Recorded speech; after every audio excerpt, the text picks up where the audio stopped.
Pledge allegiance to the flag. Pledge allegiance to the flag of the United States of America and to the republic for which it stands, one nation, under God, indivisible, with liberty and justice for all.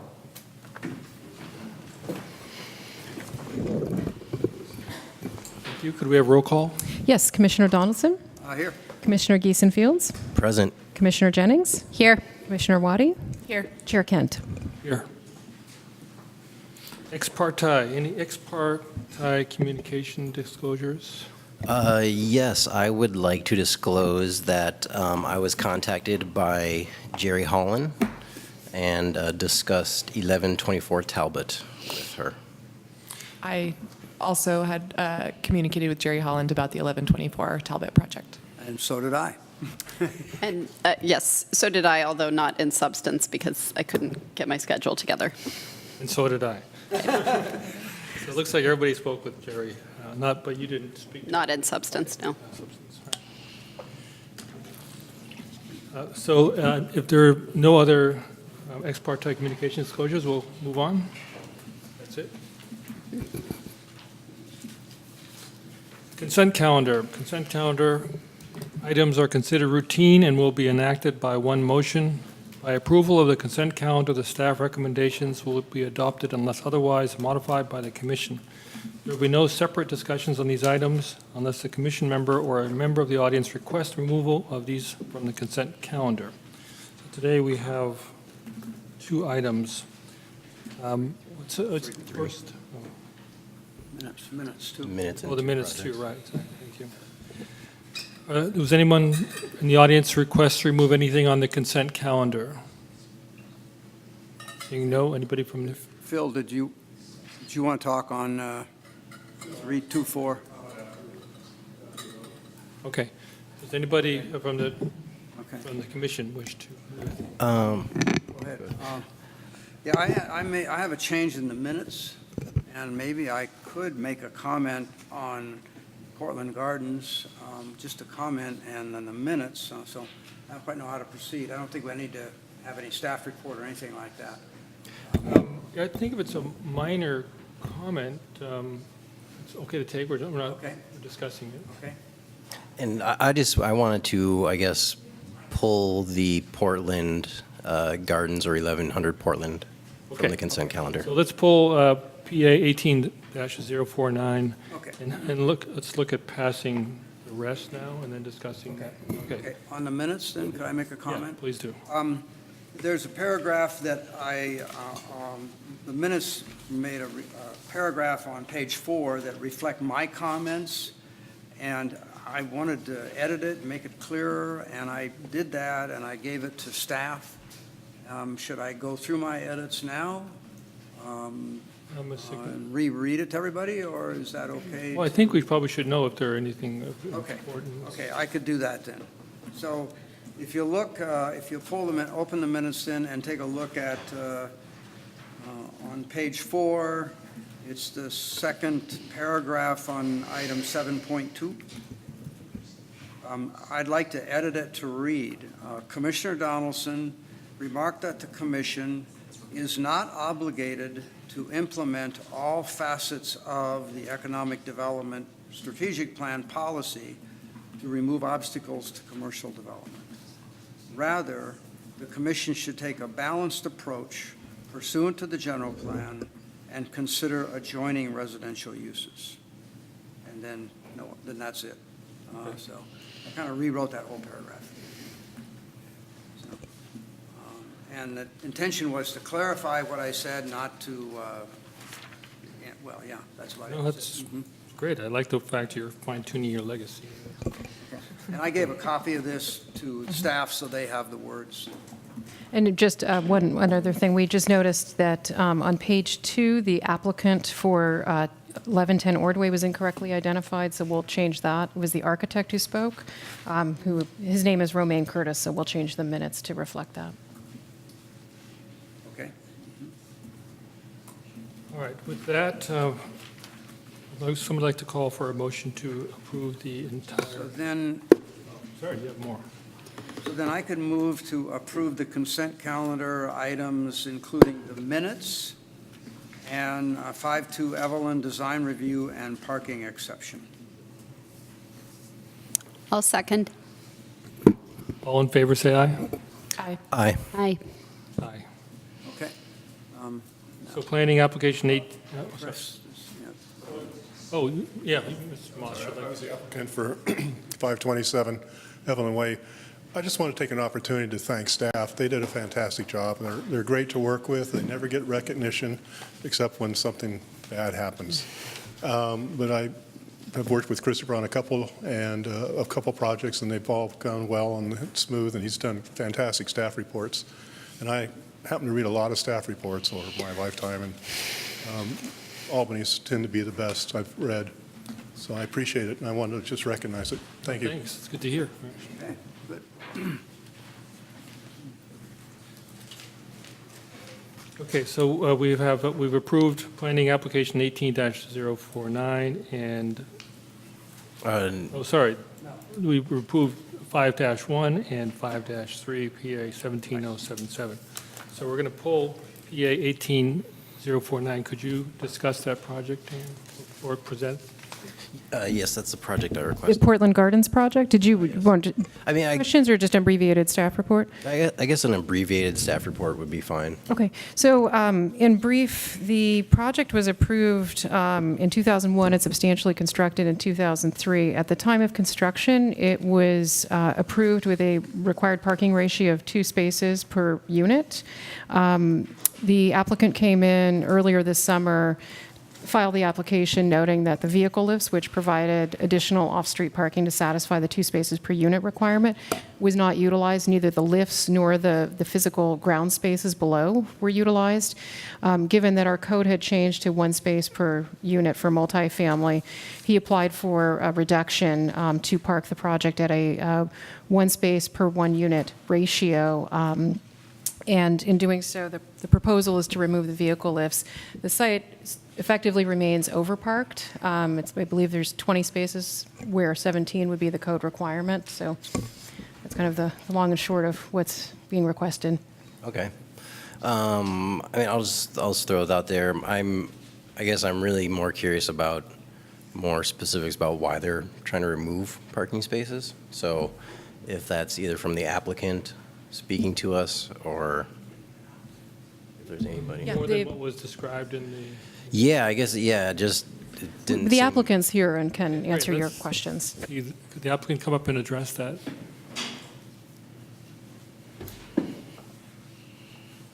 Yeah, good evening. I think actually our partner, Frank Bergamaschi, turned in a statement with the application. Yes. Have you read it? Yes. Okay. Yeah. So really simple. The lifts have been there for 13, 14 years, something like that. Not one single tenant has ever used them. Never. The tenants are very happy that we're taking them away because of the mechanics of the lifts themselves impinge on the existing ground parking spots, and they've always been hard to navigate. So people have scraped their cars, and it's just a hassle. So it's really a convenience to the tenants. It's not for any other reason than that their parking code changed. They're not needed anymore to meet the code requirements. And they'll make the livability and parkability of that garage much better for the tenants. Okay. Do you mind if I ask the applicant a couple questions? I guess I just have a couple questions, if you could clarify for me. Are all of the rental units currently rented out? Yeah. Okay. And so, and if I understand correctly, in the history of those parking lifts being installed, you've never had a need for the actual lifts, and you have used the spaces below, but it's had some problems in terms of actual usage with them? That's right.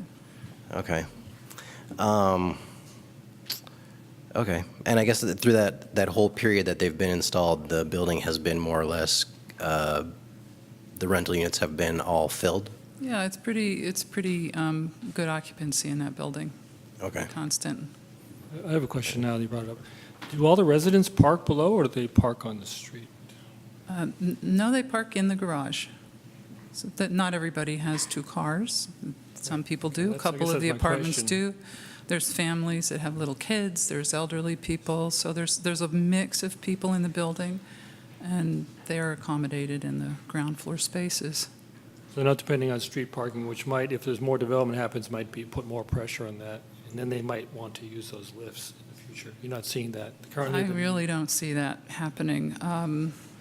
I think I sent an email to Ann, I forwarded one from one of our tenants saying, thank goodness you're going to take those lifts out because they're such a hassle to navigate. And there was one other item of correspondence that was sent in this afternoon that had a similar sentiment. I read those, right? Okay. I have one last question.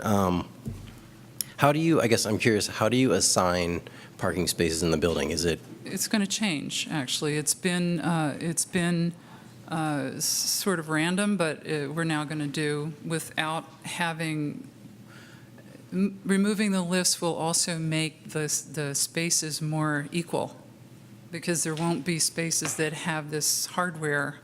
I mean, really, it stands up like, I don't know, 7 inches or something off the floor that you have to bump over to get your car in the spot. So they'll be more equal, and we're going to start assigning one space per apartment now, Okay. and then have open spaces for the commercial, which is required, and there's also a handicap spot in there. So okay, it'll just make everything more equal for people. okay, thank you. Sure. Any other questions? All right, thank you. Do we need to do a public hearing on this? Are there any comments, good point, from the public on that issue, since we pulled it off the consent calendar? It's open for discussion. Hearing none, seeing none. Close the public Okay. discussion. So bring it back. Yep. I'll start off with just throwing out my comments. I guess initially when I saw this item, it kind of took me back to be like, oh, we're removing parking spaces, and especially on the commercial, since it abuts the commercial area where it doesn't have, as you said, a lot of sort of on-street parking always available. So I was just kind of really nervous about that. Then I thought, wow, what if we just remove like 3 or 4 of the parking lifts? I don't know. I guess I felt really nervous about removing existing parking spaces. But given their, I guess, problems with them, and based on their testimony that they don't use the actual lifts, I guess I feel more at ease with getting rid of them. Yeah, I don't know. That was just kind of my I thoughts. sort of had the same thought. I thought, 5, 10 years from now, they're going to wish they had them, but you can always put it back in. Yeah, that's true. Maybe you can dismantle, put it in storage for 10 years. Okay. I guess I can comment on it, too. I was on the commission when this was approved in, 2001 or something like that. I remember the discussion. And, of course, our parking standards then required 2 spaces per unit. We weren't seeing much residential development anywhere along San Pablo Avenue. This project came along, and they used lifts to accommodate our parking need and our parking requirement, and we demand. Now, we've just recently reviewed that, and we're now requiring 1 space per unit for this type of development. I think the fact that the lifts have never been used is probably a testimony to the fact that our old requirement of 2 spaces per unit was too much. And I think so. I think that we have evidence that verifies the trend or what we've been doing recently to go and get a ballot, go take it to the voters and get permission from the voters to revise that 1974 parking standards. That probably 1 space per unit for multifamily development is appropriate. And it looks like we're going to end up here with 3 spaces too much, more than 2, not too much, but 3 spaces more than the minimum requirement. And I kind of anecdotally, I guess I have to think back to our former Commissioner Evan Flavelle, who was a real stickler for parking a lot of times, but his thoughts on this project when it was approved was those lifts will never get used. And I don't remember if he said it in public or if he told me privately, they'll never be used in a cynical way, he said, and I think he was right. In fact, he said, I'm going to invent a plastic box that you can put in those lifts that we could sell, and then they could use it for private storage. He said that might be a better use than using those lifts for cars. And he said, I'm going to patent it. He even went so far as getting into the design of it, I think. And he was going to patent this and market it for lifts that were being built in Berkeley and Oakland, and they were very popular for a while. Unfortunately, I think he got sick, and he actually died before he could do anything to make that happen. But I do remember it, and his thought was, they'll never be used, or they won't be used much, and they'd be great for personal storage. Anyway, as a side note. Yeah. So I can move approval of filing application 18049 for the parking reduction at 1100 Portland. Second. All in favor, say aye. Aye. Aye. Motion passes. 14-day appeal period is for all that just passed on the consent calendar. So now we're entering the public comment portion of the meeting. For persons desiring to address the commission on an item that is not on the agenda, please note that each speaker is limited to 3 minutes. The Brown Act limits the commission's ability to take and/or discuss items that are not on the agenda. Therefore, such items are normally referred to staff for comment or to a future agenda. So I have one speaker card. Could you call that? Yes, Peter Campbell.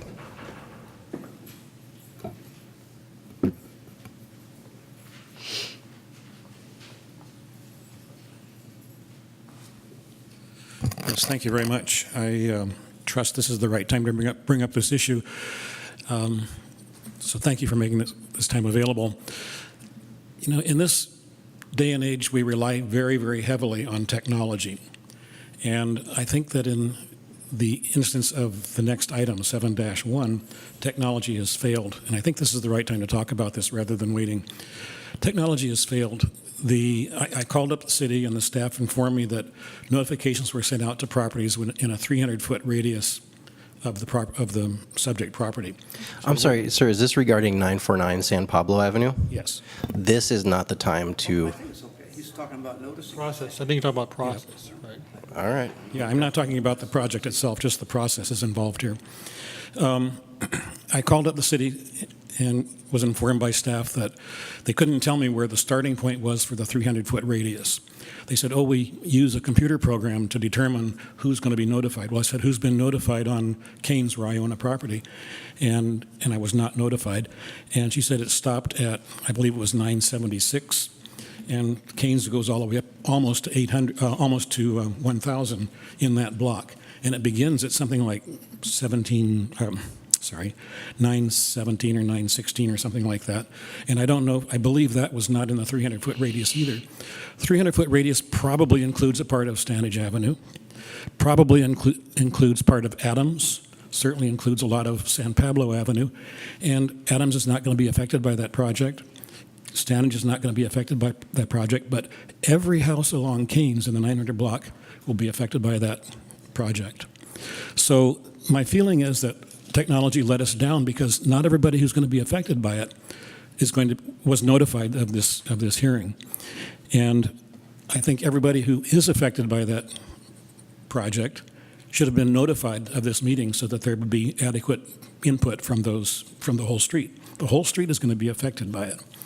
And sometimes we have to set technology aside and do things manually. And I think this is a case where that should have been done, or at least checked manually to make sure that the proper notification was sent out. So I hope something can be done with that. Thank you very much. Thank you.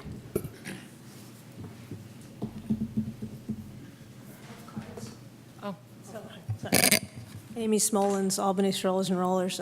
Since planning and zoning is one of the city bodies concerned with parking management, I just want to update you about Albany Strollers and Rollers bike rack program. There are 7 new bike racks that have been installed around town through our funding program recently, including right here at City Hall. Since we started the program in 2012, our volunteer-based nonprofits funded, along with sponsoring businesses, organizations, and even some individuals, 63 of these racks, the colorful and practical racks, mostly in the business district, but also here for about 250 bicycle parking spots. The racks are really popular because not only do they provide parking where needed, because the sponsors are requesting it at their businesses, but they look great. The city installs them for their end of the partnership, and each rack has stickers on the saddles that bears the name or the logo of all the organizations and businesses who have helped out in the project. We've also funded racks at the high school, at the middle school, at parks, at the waterfront. So we've supplied the city with about 500 bicycle parking spots around town.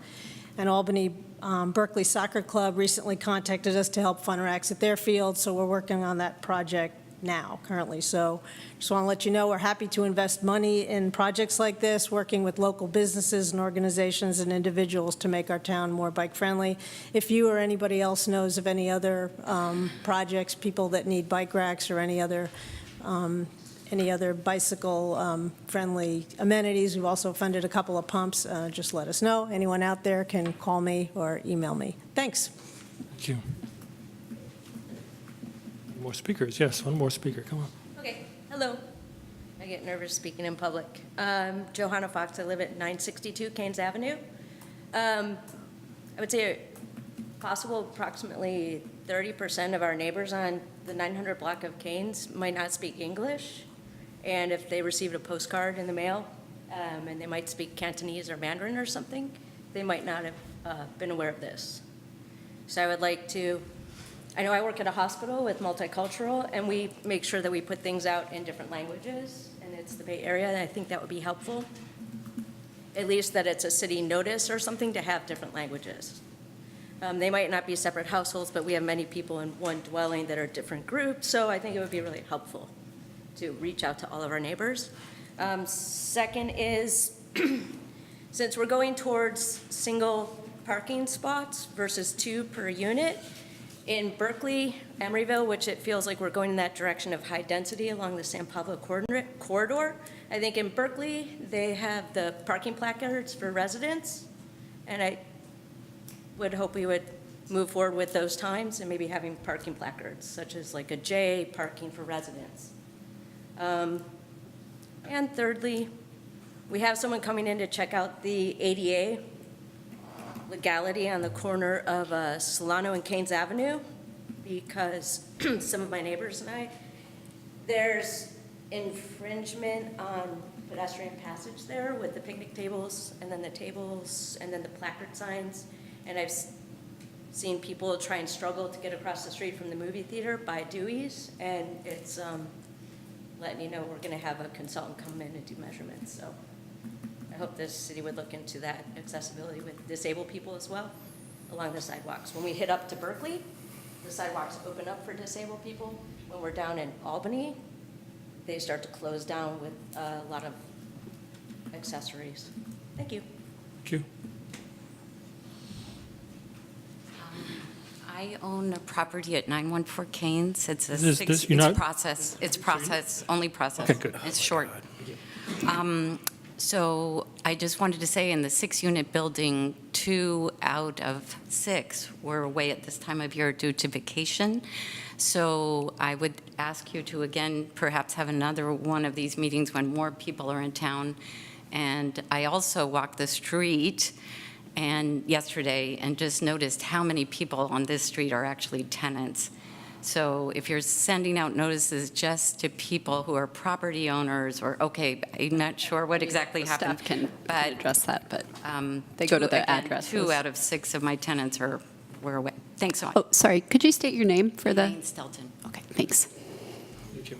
Can we limit the process to the actual project time?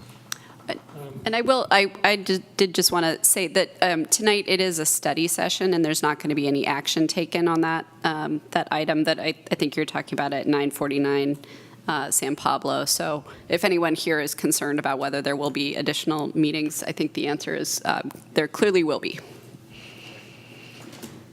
So that's it for public comment. We'll close the public comment and move on to study session 7-1, proposed design scopes for Albany Apartments at 949 San Pablo Avenue. Would you give us a project description? Yes, before you tonight is a study session. Just to reiterate, there is no formal action that is being requested at this time. This is an initial meeting to present you with two different scopes that have been considered by the applicant and also receive public feedback from, obviously, adjacent residents who are here this evening. To give you a little context, the subject property is comprised of parcels with San Pablo Avenue frontage. There's also an R3 zoned parcel with frontage on Keynes Avenue. The San Pablo parcel is approximately 10,600 square feet, and the Keynes Avenue parcel is 2,500 square feet. It has a different designation. It's R3. Currently, there are 3 buildings on the property, including 2 commercial storefronts, which have been vacant in recent years, as well as a detached residential structure. The property has 2 driveway aprons accessible from San Pablo Avenue. This is a site survey that was prepared for an application several years ago. This is intended to give you a little more context in terms of kind of the shape of the property and that it goes all the way through to Keynes. To give you a real-world context, this is the site in question, so it's across the street from City Hall. The northern boundary is just outside of this commercial building. The southern boundary is the chain link fence adjacent to the Kelly Moore parking lot. So these are the 2 driveway aprons. These are the 2 buildings, and you can see in the background there's a residential structure behind this commercial building. And this is the view from Keynes Avenue. This is the 2,500 square foot parcel that has frontage. It's currently used for parking and storage. So in your packet, you received preliminary plans with 2 different project scopes that are being considered by the applicant. The first scheme, which we've referred to as a mixed-use residential scheme, would include 16 units on the San Pablo side with ground-level retail. The Keynes Avenue parcel would primarily be used for access, so those who would access the San Pablo property would take their access from Keynes Avenue. There would also be parking on the Keynes parcel, approximately 4 parking spaces. The second option is an entirely residential scheme, so there would be no commercial associated with that request. Again, you'd have a 16-unit apartment building on San Pablo Avenue, and the Keynes property could be developed potentially with a single-family dwelling and an accessory dwelling unit, so that would fit within the code requirements, given that it's an R3 zoning district. And then there obviously would not be any access issues, so all the access for the apartment building would be taken entirely from San Pablo Avenue. The first option would have 13 off-street parking spaces with 4 provided on that Keynes parcel. The second option, the entirely residential option, would have 19 off-street parking spaces, again, accessible only from San Pablo Avenue. So this is the exhibit provided by the applicant for that first option. So this is the one-way driveway aisle, the 4 off-street parking spaces. So this would go through to San Pablo. There would be additional parking on that site, ground level retail, and then upper level apartments. And then this is the second option. So here you can see on the Keynes parcel, there would be a single family home with an ADU. The site access would come from San Pablo and wrap around the building and then out the other side. So there's a bit more room for off-street parking that would be provided with this scheme.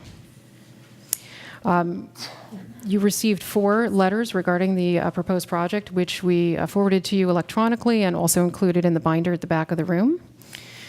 CEQA would probably come at a later date, but preliminarily we would be looking at an infill development project exemption pursuant to section 15332. And with that, we would ask that for the purposes of your discussion this evening, you provide feedback to the applicant and staff and hold a public hearing, of which I have several speaker cards, and we can proceed. Okay, thank you. Any questions of staff? I just want to verify that the lot on Keynes is 25 feet wide and 100 feet deep. Exactly. Okay. I had one other question for staff. What is the maximum density that's allowed on this parcel? I'd have to go back and get my book. That's a hard, Is the proposal below the maximum density, though, do we think? I would have to double check. Okay. Yeah. It's a strange lot. Is there any history behind that kind of continuous cut right over to Canes from San Pablo? That I don't know. It is unusual in that there actually isn't a solid property line that divides the R3 parcel from the San Pablo parcel. Was it dissolved at some point, or you just don't know, though? I'm not sure if there was ever a dissolution or if it simply was just always conjoined. I had a couple questions. And you may not know the answer to the first one, but I guess I'll just flag it as something that I'd like more information about the next time we consider this, which is, are there any, general plan policies that are relevant to our consideration of whether it's more appropriate to have a mixed use or a residential development in this location? So, is there anything that says, for example, we encourage ground floor retail in this location or anything like that you're aware of? We have, the way our code is currently structured, we do have an across-the-board requirement for ground-level retail. However, we did have a general plan policy that would build in more flexibility where you could do an entirely residential project without retail vis-a-vis a conditional use permit. Okay. But the presumption is that it should be that there should be a mixed use component, and that if they want to diverge from that, they would need to make we would need to make some findings. You would have to make about why conditional that's use permit appropriate. findings. Okay. So is it correct that the option A, the mixed use option that they're presenting, that it would provide less parking than is required by code? It would provide the appropriate ratio based on the code requirement. would? It would Oh, not okay. be overparked. No, sorry, would it be underparked? No, we would be at the It would be at, code okay. requirement of one space per unit. So it's 13 spaces for 16 units, and, sorry, I'm trying to track this down, so please correct me if I'm saying this wrong. 16 units, 13 spaces, right? I'm sorry, I'm just trying to understand the facts. I can double check that. Okay. Because Oh, that's right. I'm sorry. Chris just pointed out that they're going for a partial reduction because of providing on-site bike parking. Okay. So that's where So that was, that was going to be, okay, so there is a reduction from what would by providing on-site bike standard, parking. okay. Yeah, so that was, my question was going to be if they had, given a basis to go below the minimum, so, okay. And I don't know if the city keeps records on this kind of thing, but do we have any information about how long these parcels have been, or the frontage on San Pablo has been vacant? Because I've lived here for like 11 years, and I don't think I've ever seen anything. People live there in the building fronting. The last business that we signed off for was a Cash for Gold business in 2012. So it's been several years, and I don't believe that business lasted more than a year. Okay. Any more questions? I just have one or two questions. So currently, they're proposing to combine 2 or 3 separate lots. Is that correct? All the lots are in contiguous ownership. I might defer to the applicant as to whether there would be any sort of dissolution of lines as part of a project to make it one continuous property, but it's continuous. Yeah, that's kind of my follow-up question, if this would require a lot line, or a subdivision map adjustment to... If option B were pursued, I believe there would be a parcel map that would be required because there is no parcel line that separates the San Pablo commercial from the R3 parcel. So in order to pursue that, it would have to basically be its own parcel independent of the San Pablo parcel. Okay. Sorry, there are two legal parcels currently? Yeah, there's parcels on the San Pablo side, and then the Canes parcel, for whatever reason, doesn't have a line at the back. Right, okay.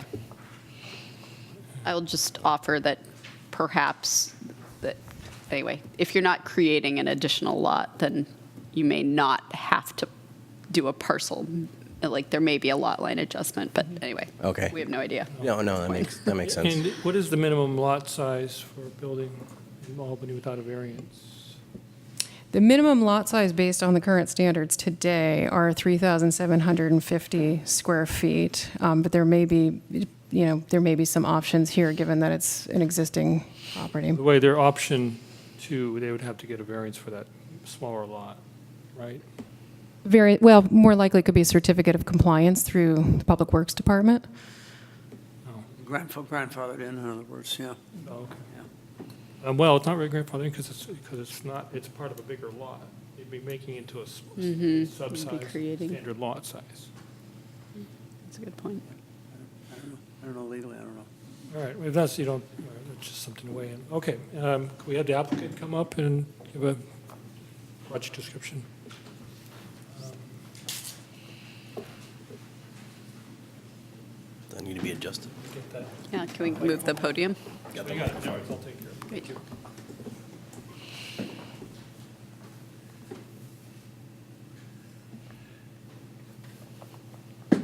I'm assuming that works.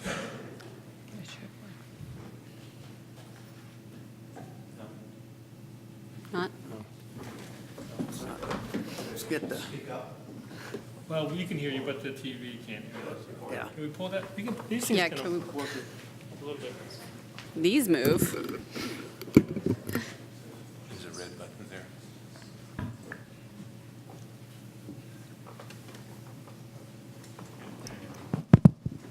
All right. Yay, Jeff. Good evening. Hi.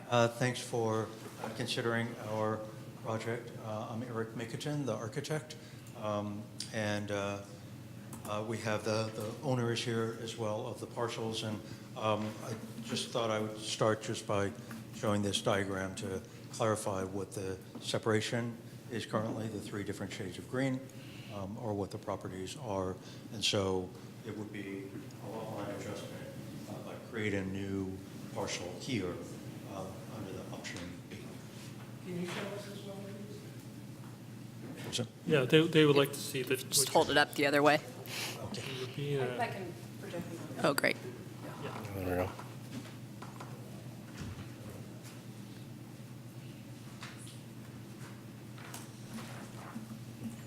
So that's the only new exhibit I have. But I just wanted to sort of give a little bit more information, and what Ann said is a good summary. This is a very preliminary scheme at this point, these 2 options. Very schematic. What I like to do with a project like this is to come before a body such as yourselves early on, when we're still fluid with the project and thinking about what the options are, and get any input from you, and find out whether you see any particular red flags based on history of the parcel, the neighborhood, and so forth. So that's why we're here. But I did want to emphasize that this is a very quick schematic for these 2 ideas to kind of explore. Also the unit count and the mix that we're showing right now, it's 16 units, 8 and 8.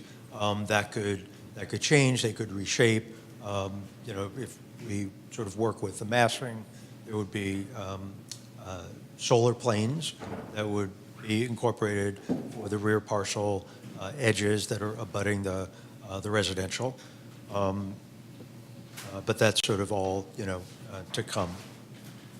So we did start looking at it all as one site, just for simplicity and efficiency, and that's what we show in the option A. But we recognized that the Keynes parcel, even if we did combine everything, all 3 lots into one, we recognized that that would not really be buildable for a multifamily project because of the narrowness of it and the resulting setbacks that we would have to have on either side. So really all that it was good for was parking, and only 4 spaces. So not a great use of the land. But still we wanted to pursue that idea, and show on the SBC the required and requested retail space fronting onto San Pablo as well. And so, as a result, we got the 13 parking spaces, and it is under parked with a 1 per dwelling unit requirement, at least with the 16 units that we're showing here. So it is a tight configuration. And then, of course, as the passage from Keynes to San Pablo, we're showing it in that direction because we wouldn't want to have headlights sort of going into the neighbors' windows across the street on Keynes. So that's kind of the option A. And with the option B, we know that there are sites in Albany that are 25 feet wide that have single-family homes on them. And looking at the character of Keynes and the parking issues that are there and the narrowness of the street, we thought, well, let's look at having a single-family home there, perhaps with an ADU, and separate that piece off from the main project, and then just have a more efficient square project fronting onto San Pablo. When we did that, we're losing, of course, those parking spaces that were on that strip, that tongue going out to Keynes. And so the option B shows the idea of having no retail and actually over-parking the project by a little bit, potentially. Again, it's going to depend on how the unit sizes shake out and everything. But what's evident from that exploration of that scheme is that there is more flexibility there for getting parking, and we can have a different number of units up above and still accommodate the right number of parking spaces. But it does sacrifice the retail, and when we look at retail on San Pablo and see that there's a lot of chronic spaces that are decent spaces that have been empty for years, it's questionable as to whether the retail in this location is really that viable and that important. So we thought it was worthwhile to look at that and to get your opinion about the balance of the option A under parking, but providing critically needed housing for Albany versus sacrificing the retail and having the opportunity for more parking. So I think that's pretty much it. And the things that we're hoping to get from you are sort of your impression about these ideas, and then any other input that you might have that will help us go through the process smoothly from this point forward. Thank you. Any questions of the architect? Not any right now, maybe later.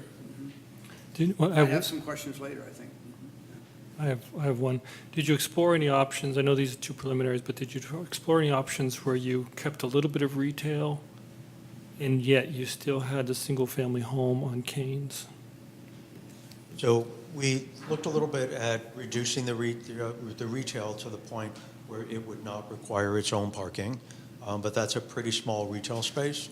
And the configuration of the lot doesn't really allow much additional parking, if any, maybe a space more to fit behind it, because you still have to have the drive aisle, and once you start getting in that deep, you have to be able to turn around.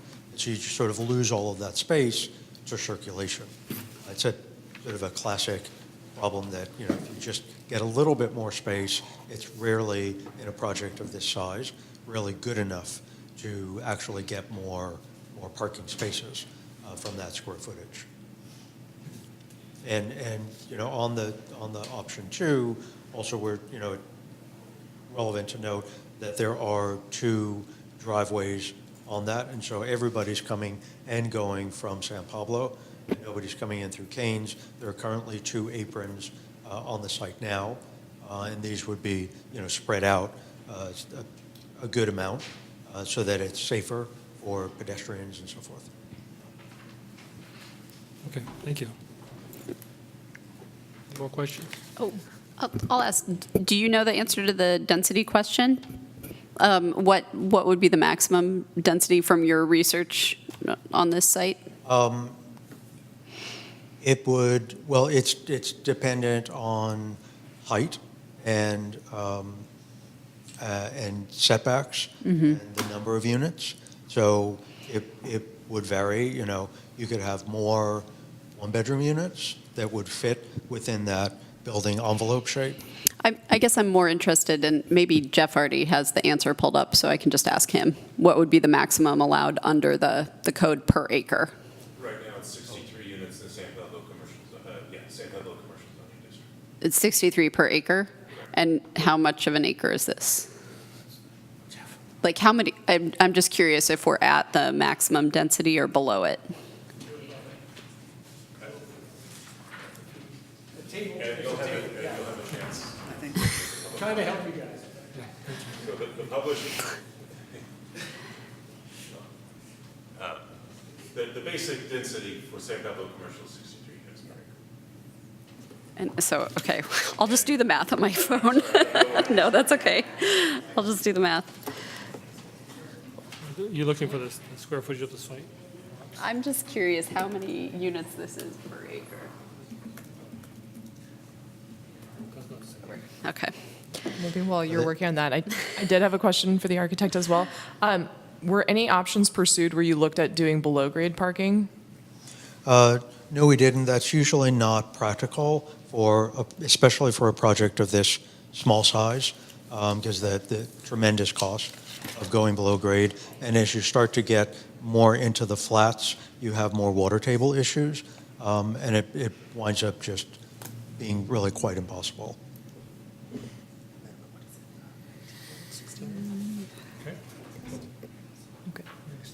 No. Well, yeah, I'm just trying to get a rough. Okay, so it's basically like a quarter of an acre, so. Would be 15.2 units, based on my calculation. I won't swear to it, but The rough number. yes. Thank you, Okay. Eric, right? So, Eric, right. thank you. So we'll going to open up for public comment, and you have the names. I have several speaker cards. So I'm going to call three names. When you hear your name, if you can line up at the podium, you'll be given 3 minutes to speak. The first speaker is Fred Roderick, Ed Fields, and Melissa Hobbs-Schmidt.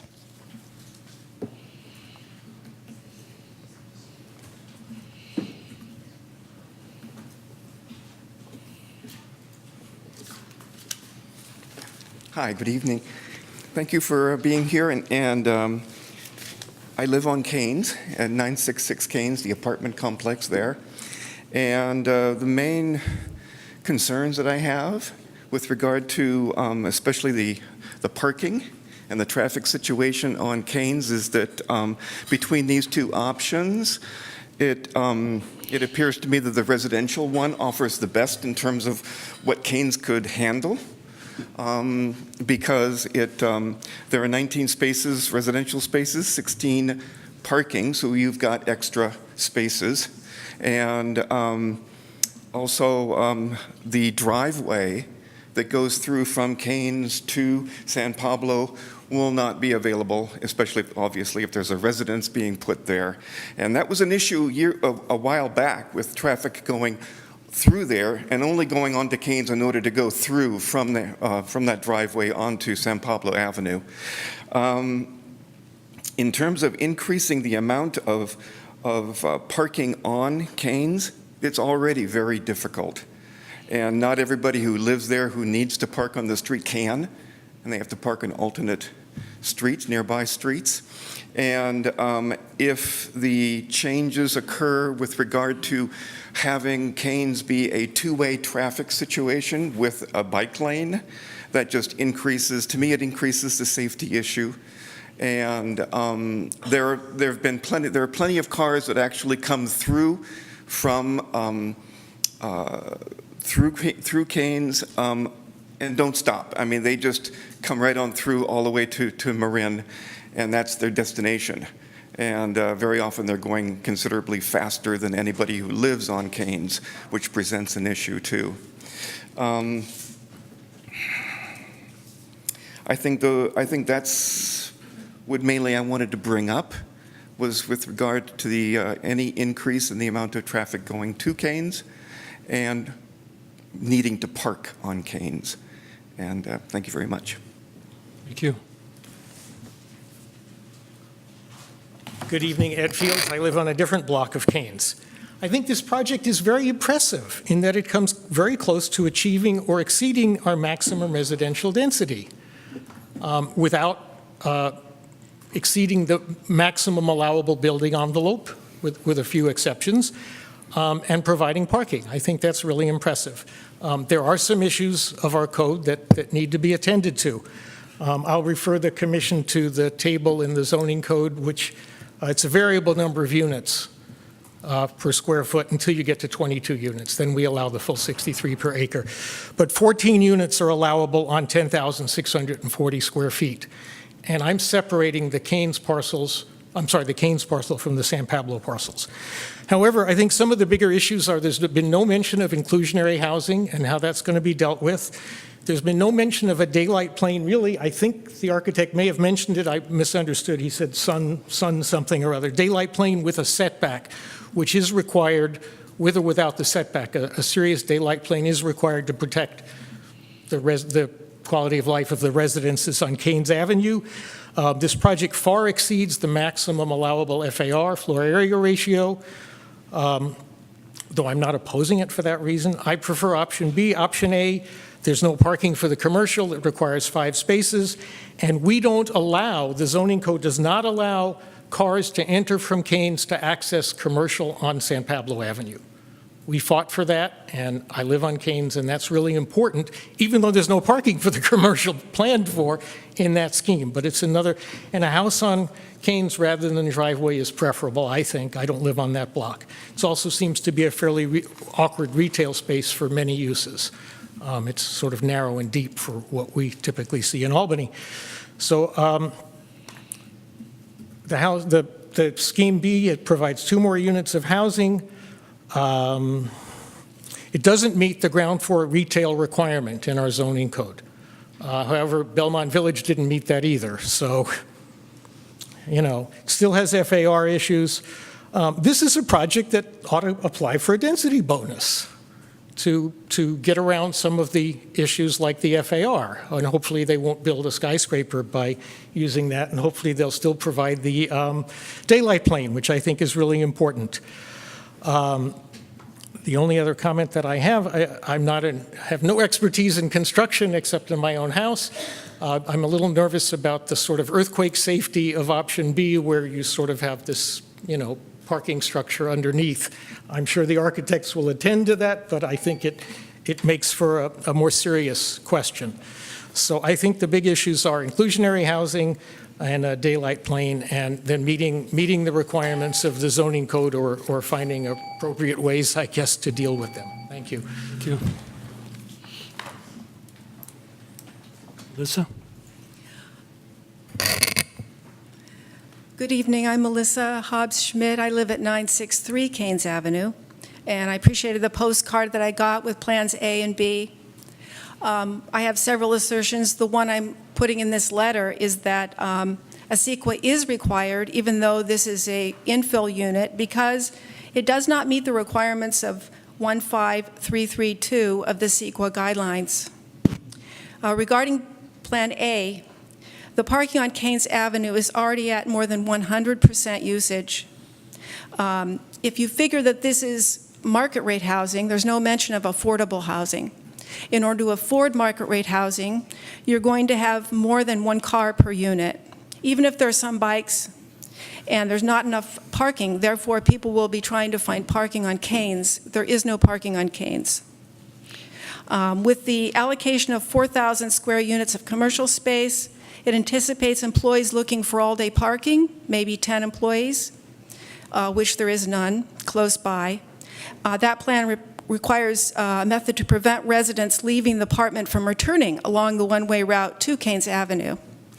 Regarding Plan B, this plan is preferable, but I measured the frontage of the alley, which it is now. It's 23 feet wide, not 25 feet wide. Therefore, if you have 6-foot setbacks, the house would only be 11 feet wide for the front diameter. If this plan is proposed, a full CEQA could be initiated to verify it meets, because it's such a narrow home, and the lot itself is only 2,300 square feet. And as was mentioned, in your general plan, something under 3,750 square feet has to follow special requirements.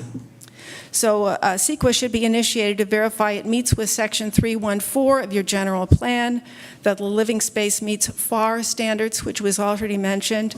It meets with Policy LU 2.8, special setback requirements. Policy LU 211, front yards to complement residential architecture and neighborhood aesthetics, for those of us that have lived on Canes for a long time. Thank you. Thank you.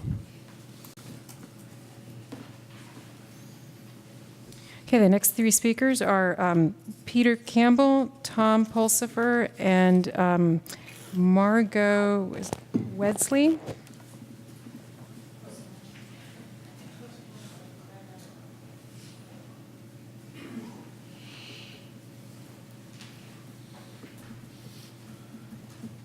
Am I all three people?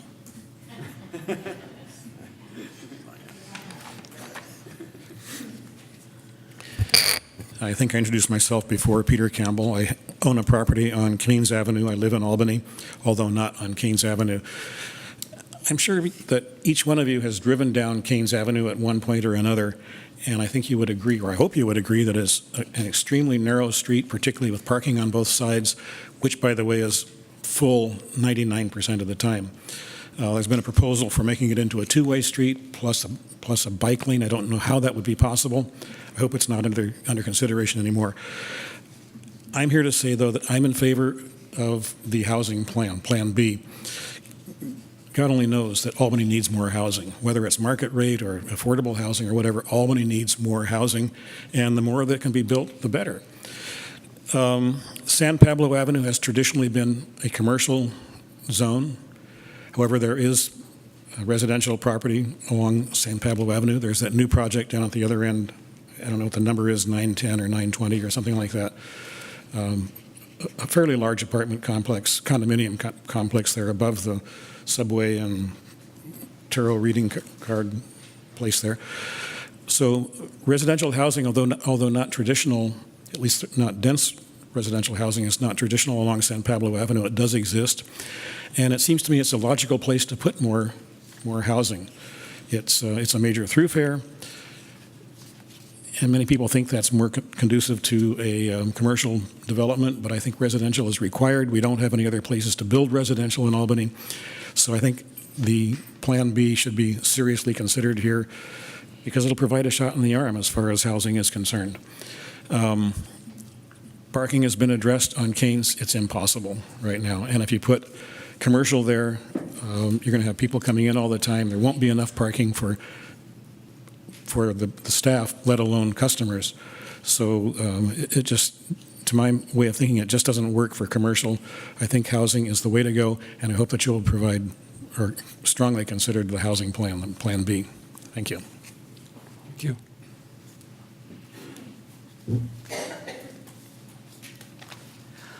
I also am a homeowner on Canes Avenue, Tom Pulsifer.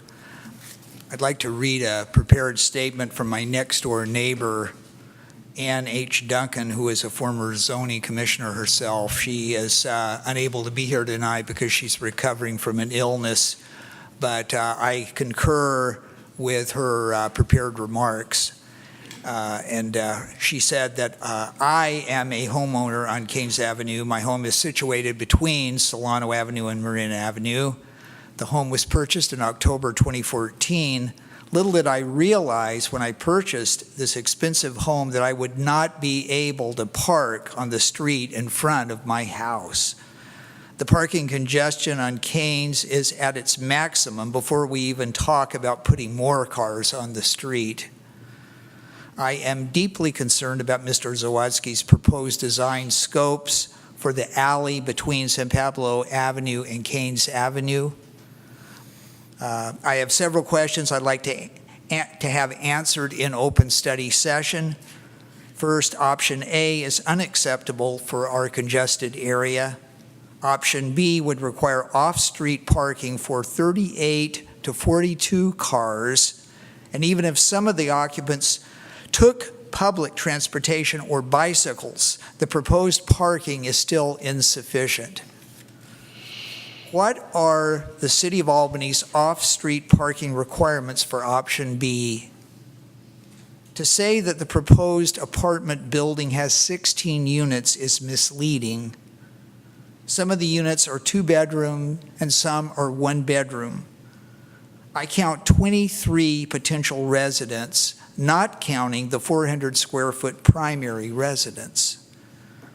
Currently, with the existing apartments on Keynes Avenue, the YMCA population, Mr. Dewey's Ice Cream patrons, the Albany Theater patrons, the various restaurant patrons, their consequential parking on Keynes Avenue is already at maximum. There are no vacant parking spaces on Keynes Avenue at any time of the day or night. With the current high cost of rent, on average, there are at least 2 cars per every occupant living in rental housing on Keynes Avenue. 19 parking spaces for renters won't help. In option B, I count 42 potential cars, not counting the 400 square feet primary residence. You will need off-street parking for these 40 to 22 cars. I'm going to leave the letter, I guess the time is up, but I understand that Ann Duncan has forwarded this letter to you. Thank you. My name is Margot Wexler. I live at 975 Keynes. I have to say that my neighbor's previous comments are a tough act to follow, and I am reiterating a lot of the same things that they've said. Parking on the 900 block of Keynes Avenue is already horrendous with the YMCA and the movie theater and Mr. Dewey's and all the restaurants. The patrons are competing for residence parking. It is at times impossible to find, most of the times it's impossible to find a parking place in front of your own house. And with the proposed 2-way traffic and bicycle lanes, it's going to get even more difficult and dangerous. The driveways are so narrow, and the street is so narrow. You take your life in your hands when you try to back out of your driveway to get out.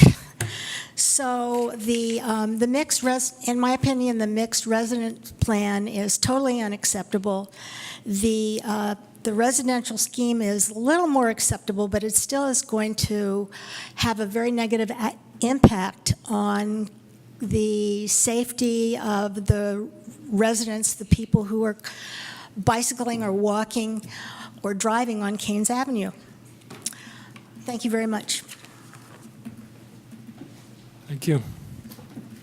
Next 2 speakers are Kevin Steed and David Hertzer. Hi, yes, Kevin Steed. Can the staff put on Plan B? Yeah, let's see, Plan B. Okay, there's a thing called ADU here. And I wondered what that was, and I asked the staff, and they said it's called an accessory dwelling unit.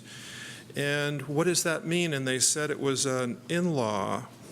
And to my thinking, that makes the building there a duplex, unless there's some other kind of way to call that. And they have, you can see there's 2 parking spaces, but they're piggybacked. And if you have a, I'm not sure if that would count for 2 spaces for a duplex. But I am in favor of this Plan B because it does cut off the traffic going through, and I think that would be much more helpful. And in general, I think it is a good idea to add housing. The other question I had, or the other issue I had, was more of a practical issue. The building in front doesn't have any setback. My building is right here. And then there's no setback here. So what I was thinking was, just in practical terms of building that wall there with the framing and the plywood and the stucco, they're going to have to trespass on my property to do that because there's no setback. And then in the future, if I decided I wanted to build a fence there because I didn't like what it looked like or whatever, just wanted privacy, and if I built my fence right up against that building, they would have no access to repair their building. So I think it's, in practical terms, that boundary there would be a good idea to have 2 or 3 foot setback so that the people working on it and repairs down the road could have access to that. But I am definitely more in favor of Plan B because it reduces a lot of the traffic and the parking. Thank you. Thank you.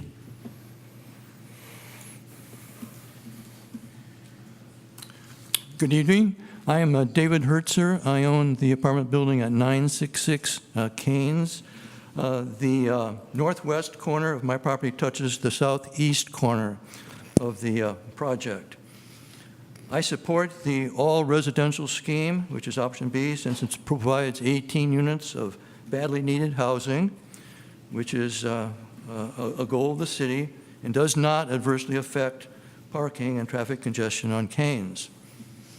I oppose the mixed-use option, option A, because it provides no adequate parking and will create huge parking and traffic congestion, as some of these prior speakers have said. And the main problem is this driveway between Keynes and San Pablo. The employees and customers of that commercial area, plus some tenants, will park on Keynes and walk through the building. Probably 5 to 10 employees will work in that 3,500 commercial area. Where are they going to park? They have absolutely nowhere to park except on Keynes. Parking in San Pablo is limited to 90 minutes, so they can't park there for the day. And as people have said, parking on Keynes is difficult. The YMCA has no parking. Their customers park on Keynes. The employees of businesses walk over and park on Keynes. Keynes will soon become the bicycle boulevard with the loss of additional parking. My tenants now have great problems finding parking places. So anyway, the point is there's no parking available on Keynes now for this building. The developer should go with the all-residential scheme and abandon that mixed-use scheme. If the developer is not prepared to do this, the developer should be required to prepare a parking and traffic congestion study showing the impact of the project on Keynes. By separate letter, I have requested that poles be placed on the 4 corners of the project to show height and mass, and light and shade study be made to show the impact on residences near the project. Thank you very much. Thank you. Okay, I have 2 more speaker cards, Joe Fox and Amy Smolens.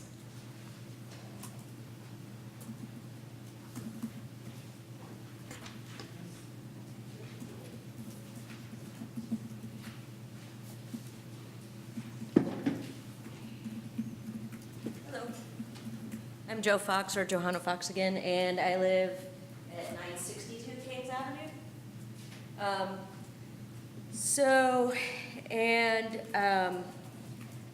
I did a walk yesterday along Keynes Avenue down to the 700 block.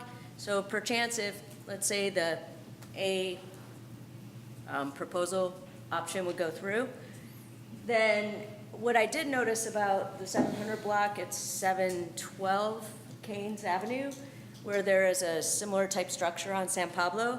They have a gate with the residents have to put a code through to actually move their vehicles into that space. So where there's, and then also on the 900 block of San Pablo, I believe it's 916 San Pablo, there's also the mixed use where you have the residential above, you have the commercial below, you have this visual through shot from Keynes Avenue, not Keynes, sorry, from San Pablo to our sister street on the other side, and there's also a gate there with a code. So and I was just made aware that there is actually something now in the zoning manual that stops the throughway. I've lived there for 10 years in that house and for 9 years across the street. I like that street. But when that drive has been opened, we have little kids that run by and people just tear through, don't hit the stop sign. And they ran into one of my friend's car. They ran into the wall in the yard. It's just, it's dangerous. So, and real quick, as far as residents being available, there are residents currently living up there. They were, I'm sure illegally or not per zoning laws, allowed to stay there in the beginning, but once you get away with it for a year in Albany, it becomes permitted. So there are people living there, and they found out about this by the postcard from Albany. So, property owners, can you imagine? You come home, you get, City of Albany, we're gonna take your home away. That's like shameful.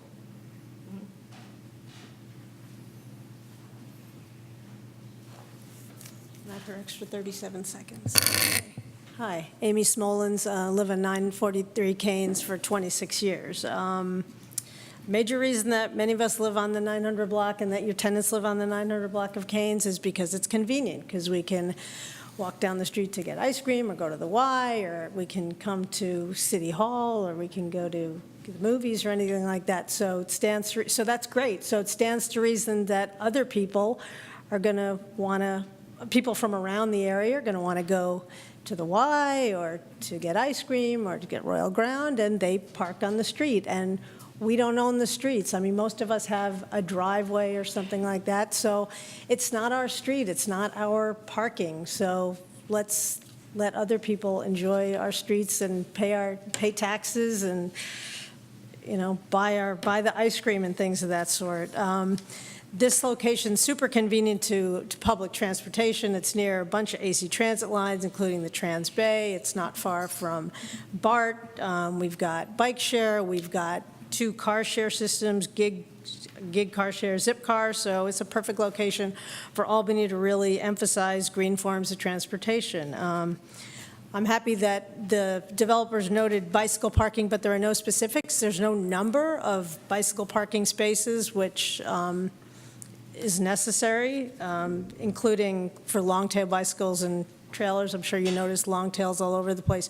So in the future now, please indicate exactly how many secure bicycle parking spaces, whether it's a locked room, you know, a keyed room or anything like that, explicit number you're going to provide. Just want to clarify the bicycle boulevard. It's not going to be a bike lane. It is going to be a bicycle boulevard with internal two-way traffic for cyclists and for cars. Canes is the same exact width as every other parallel street, so it's no narrower than Stanage or Cornell or anything like that. But if you have the cut through, it will definitely compromise the safety of cyclists and pedestrians and the kids in the area, so don't have a cut through, in addition to the fact that it's taking an R3 zone parcel and allowing commercial use in a residential zone. As far as retail, right now, within a stone's throw of this project, there are 4 vacancies and there are 3 massage parlors, so I don't really think we need any more. I don't know what we're going to do with any more retail in that area anyway, if we can't utilize well the spaces that we've got. So I definitely support a modified version of option B. Thank you. Thank you. Any more speakers? I don't, but I see somebody walking to the podium. There are no speaker cards left, so Clay Larson, Albany resident. Regarding Ms. Smolin's comment on the bicycle boulevard, my understanding is that the consultant is developing a plan for a pilot project. So I'm not sure anybody's able to identify the final form. I would hope that as the city considers infill development, I'm thinking about this project. It seems to have problems, but the Melvina Reynolds inspired Little Boxes project on the 700 block of Canes with 9 3-bedroom apartments. I would hope that because we adopted a one-size-fits-all, despite all the cries about the old one-size-fits-all, we adopted a one-size-fits-all parking requirements in multifamily zones. I would hope that the city, if and when these projects get approved, investigates the impact on parking of this new policy, quite different from the old policy.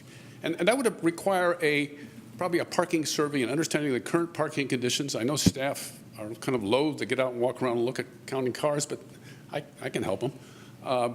Anyway, it would be understanding, have a knowledge of the existing conditions and how they change if and when we approve these projects. Thank you. Thank you.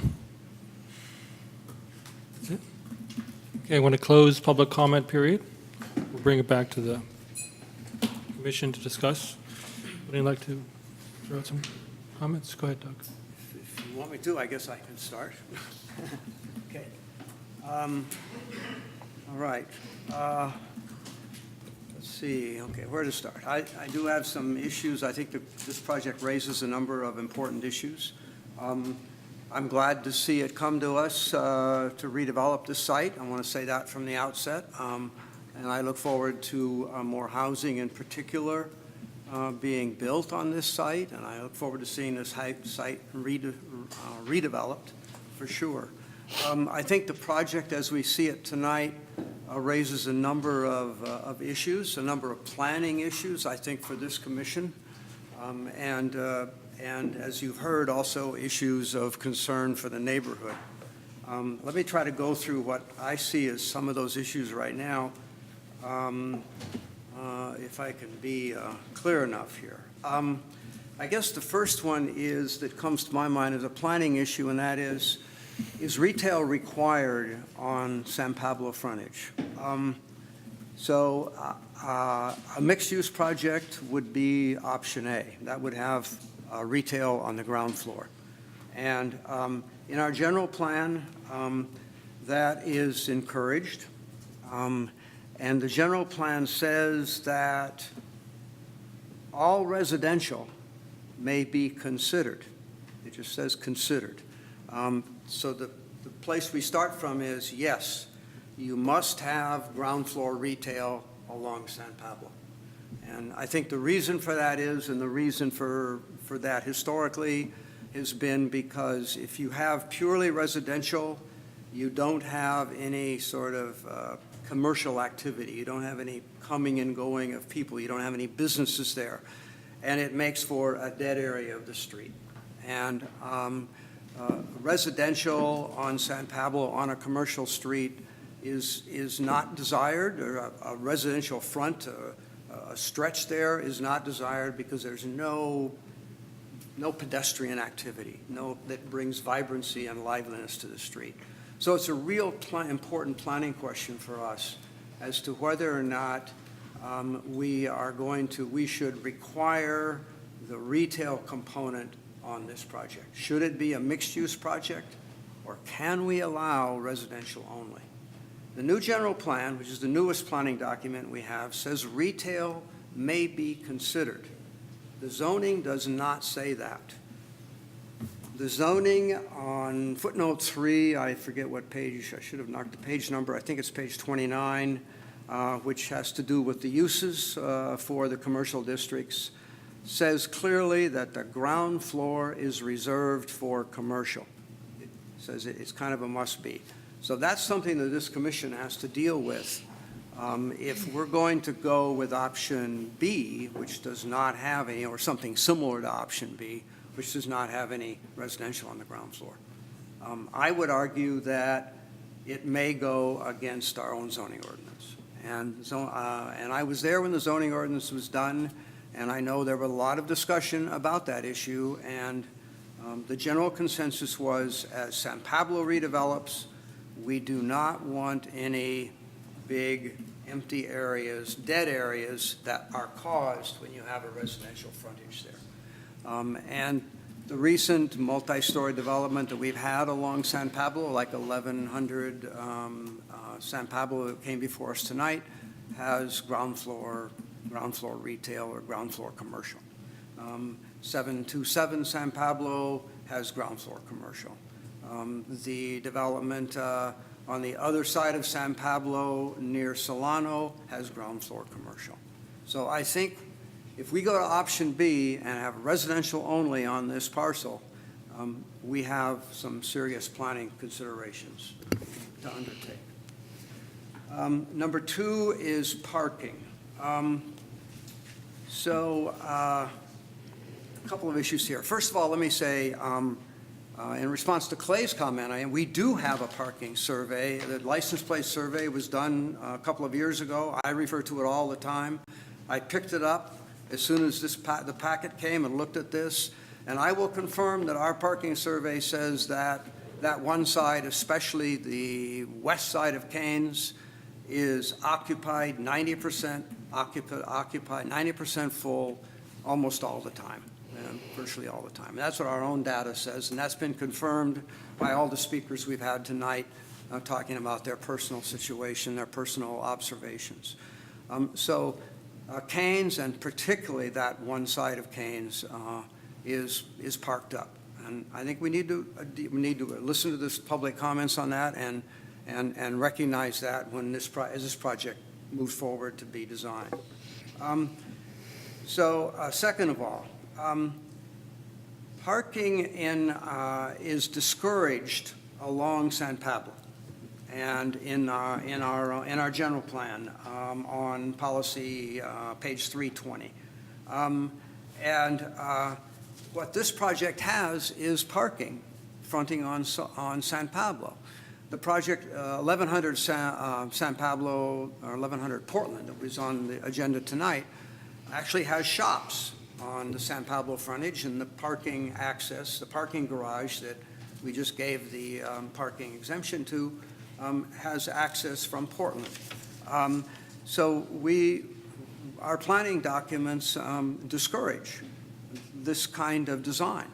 I think that's a planning problem for us, and we need to do our best to minimize the impacts of having that parking there. I don't think that those cars should be visible from the sidewalk if they're there. I think they should be hidden. The parking should be hidden from street view. I like the applicant's idea of using the existing curb cuts. That's fine. That's fine, but let's follow our own planning and basically our design review documents going back to 1993 that discourage having parking visible from the sidewalk and from the curb frontage along San Pablo.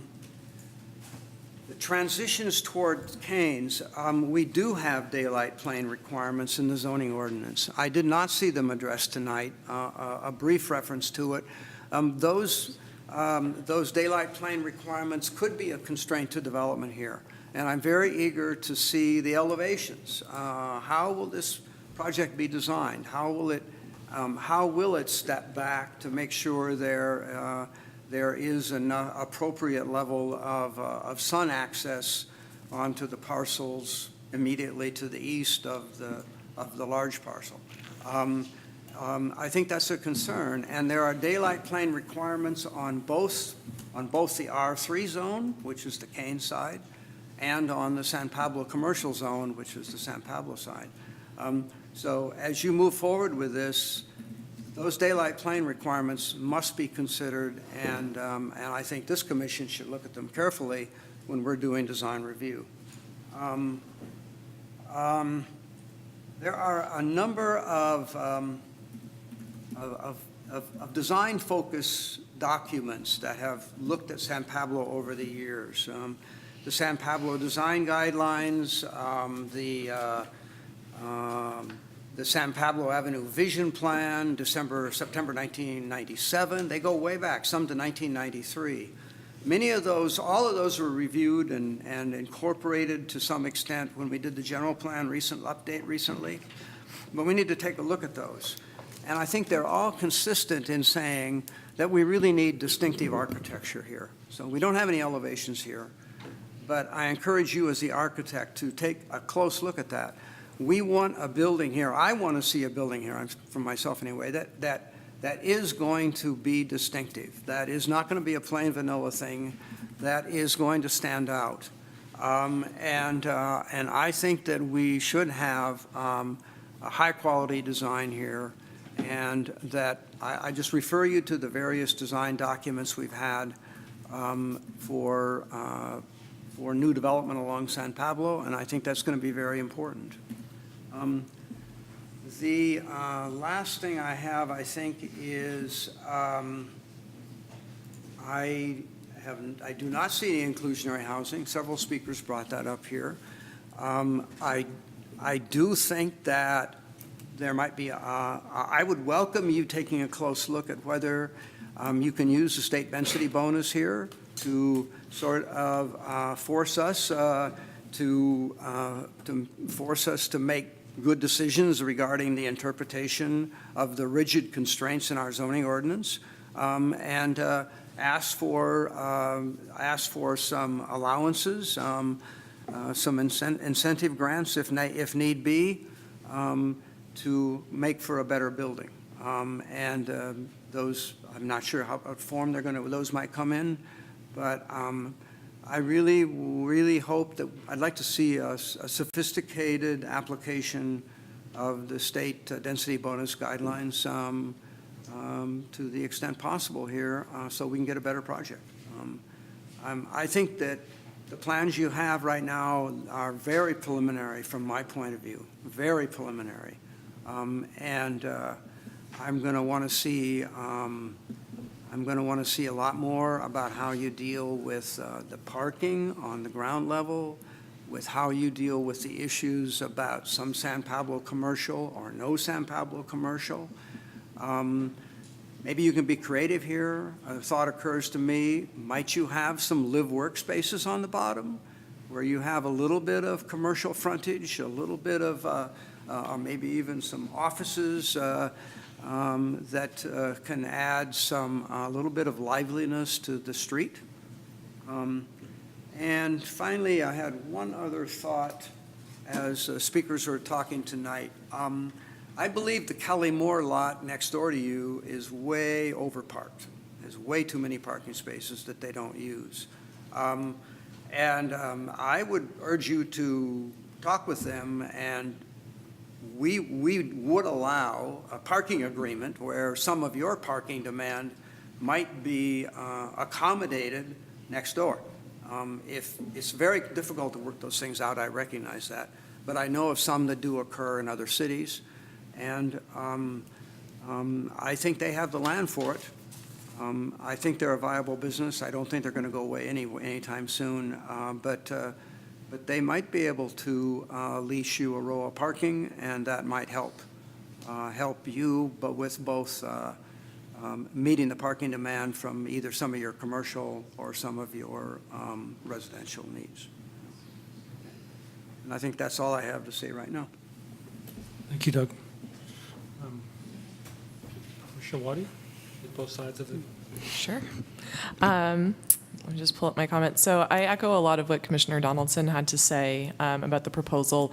Out of the two options, I definitely am leaning more towards option B. I definitely don't think it's appropriate to have the drive aisle accessed off of Canes. To me, that's definitely a non-starter for the project. I think that lot should be developed with either single family or a duplex, but something that fits sort of the typology of homes that are along Canes, and really should be treated as a separate and distinct project at some level, and then have a larger mixed-use building on San Pablo. To that point, as I just said, mixed-use building, though, on San Pablo, I do think it's critical that that building does contain retail. I think the retail that's shown in option A is not realistic. I don't think it's really sustainable to have a roughly, I don't know, it looks like about 100-foot deep or so retail space. That's not going to ever be leasable. So I think there's some refinement that could happen on the ground floor plan where the retail space becomes a bit shallower, perhaps a bit wider, so you have more frontage, but maybe you have less depth and can re-look at some of the circulation. I also do have concerns about the parking being straight at the street. This sort of went to my initial comment about undergrounding parking. And I think this is the challenge that you really have when you do a lot of parking at the ground floor. is you've got these competing priorities, and to me, the priority should be the retail, not the parking on Canes. And if one of the two things needs to be sacrificed, in my opinion, what should be sacrificed is the parking on San Pablo. I'm sorry, I misspoke on the Canes part, but on the building on San Pablo, retail should be I think the primary focus there rather than parking. I also do think density bonus program should be looked at and explored. I'd like to see at least an analysis of what that would result in and what type of project that could produce. Obviously, through the density bonus regulations, you can adjust things like parking requirements, so there is some flexibility in utilizing that program. So again, I do think this is very preliminary. I've really only focused my thoughts on sort of that general programming and parking. Obviously, we'll have a lot more comments to come as we see a more fleshed out design and elevations. And I would also concur with it not being a vanilla building in the end if you're starting to work on the architecture and really making sure that this is a gem of a building that fits in on San Pablo. I can go for it. Okay. So I'll try to keep this brief, I think, to avoid repetition of other commissioners' comments. But again, I do want to thank the applicant for taking an interest and coming forward with at least preliminary options for this site. As I said, I've lived in the neighborhood for, I think I misspoke, but almost a decade, and it's always struck me that this is a very underutilized part of the San Pablo corridor, and I do think that for reasons that were addressed tonight, it's really an appropriate place to put high-density housing. I support, generally speaking, putting the maximum number of units that would be allowable there, including consideration of density bonus, if the applicant wants to explore that. And I know that we do have an inclusionary housing ordinance, so although it wasn't addressed tonight, I'm confident that that will be incorporated into the project plans and hopefully be addressed the next time.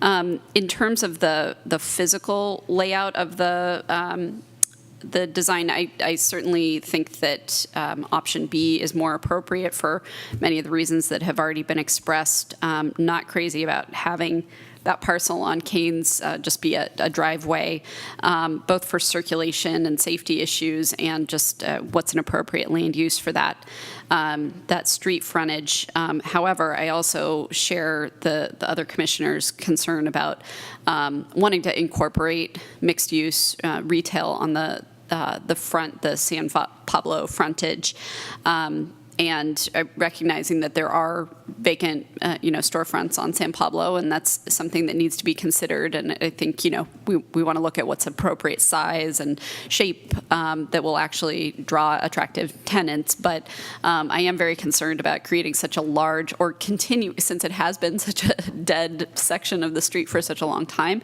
kind of continuing really that dead zone on San Pablo. And I think we need to look at the reasons that the general plan and zoning code are set up to encourage that retail use. So if we can get the physical layout right, again, I don't support the physical layout that's shown here for option A, but I do support inclusion of commercial on that parcel. And in terms of the parking, I'm generally not. I'm not really a stickler for making sure that we have tons of parking, but I also recognize this particular block is pretty impacted, and that's based on everything we've heard tonight and my own observations as a resident. So I do think it's going to be a challenge to support something that has less than a one space per unit parking ratio, especially if there is commercial included. And so I'd like to ask the applicant to take a hard look at accommodating at least a kind of a 1-to-1 parking ratio, or providing a really robust explanation about why it's appropriate to go below that standard. And then finally, in terms of physical layout, and I do recognize this is very preliminary, but I think there are some challenges with the design you've presented in terms of, potentially setbacks and lot coverage, and we, under our code, are generally not supposed to approve use of parking in setbacks, in the front setbacks. So like I noticed that the plans for option B show parking right in that front setback. That's something that I think, we often will have granted exceptions for when we're accommodating existing development on a site. But when we're looking at brand new development, I think we do need to look at what the code requires. So I'd ask you to take a close look at that as well. Thanks. I'll try to be brief. My comments might be kind of general because this is a sort of preliminary review session. But I wanted to express to the people here who are from Canes, I hear you, I empathize with your concerns about traffic, and I support that effort. I also live on a residential street that's heavily parked and adjacent to a commercial area, and I deal with those issues, and so I understand where you're coming from. That being said, I, as the other commissioners, would support a modified version of Scheme B, the residential scheme. As Commissioner Jennings just said, I think the single-family residential house, I think that will be really critical, one of the critical aspects in terms of how it's designed. I might even go so far as to say that you exclude the accessory dwelling units so that you have a little more leeway in terms of the placement of the house and the square footage that you can use to try to address our parking requirements and pull that parking as far away from the public right-of-way as possible, and also meeting the required setbacks if possible, or as close to. And then again, in terms of the comments for the mixed use, I guess my aspect or vision of the modifications to Scheme B would be to have that back parcel that's directly abuts Canes Avenue, to keep that residential, but still include a mixture of commercial and residential on the main property that abuts San Pablo Avenue. I think Commissioner Wadi said it too, even if it's possibly having some much smaller sort of commercial storefronts that might possibly be more economically feasible in terms of renting because they aren't so big or cater to various types of industries that are more adept with a smaller square footage might be an opportunity.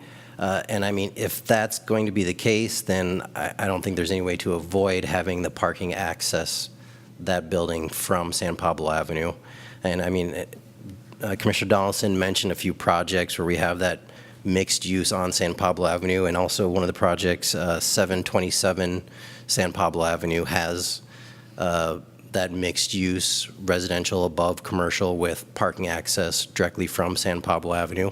I will say, I think aesthetically what they did for the architecture, I would not recommend that and go with something different, but there is a sort of precedent where that's been done in the city.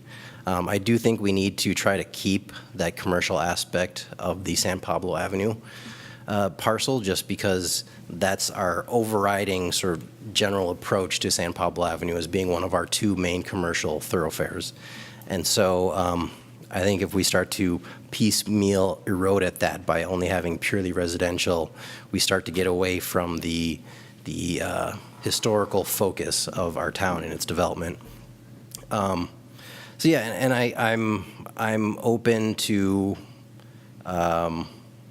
sort of having leeway in terms of the parking requirements, but I also found it very kind of appropriate tonight that we had a similar project come that provided the required parking based on our old parking requirements and came in and asked us for a reduction because of a lack of usage of all those spaces. So I want everybody to keep that in mind when we think about the amount of parking that's used here. And that's, if you will, that's a real life example rather than sort of conjecture or guessing as to what may be. And there they didn't discuss any need for added parking for the commercial spaces.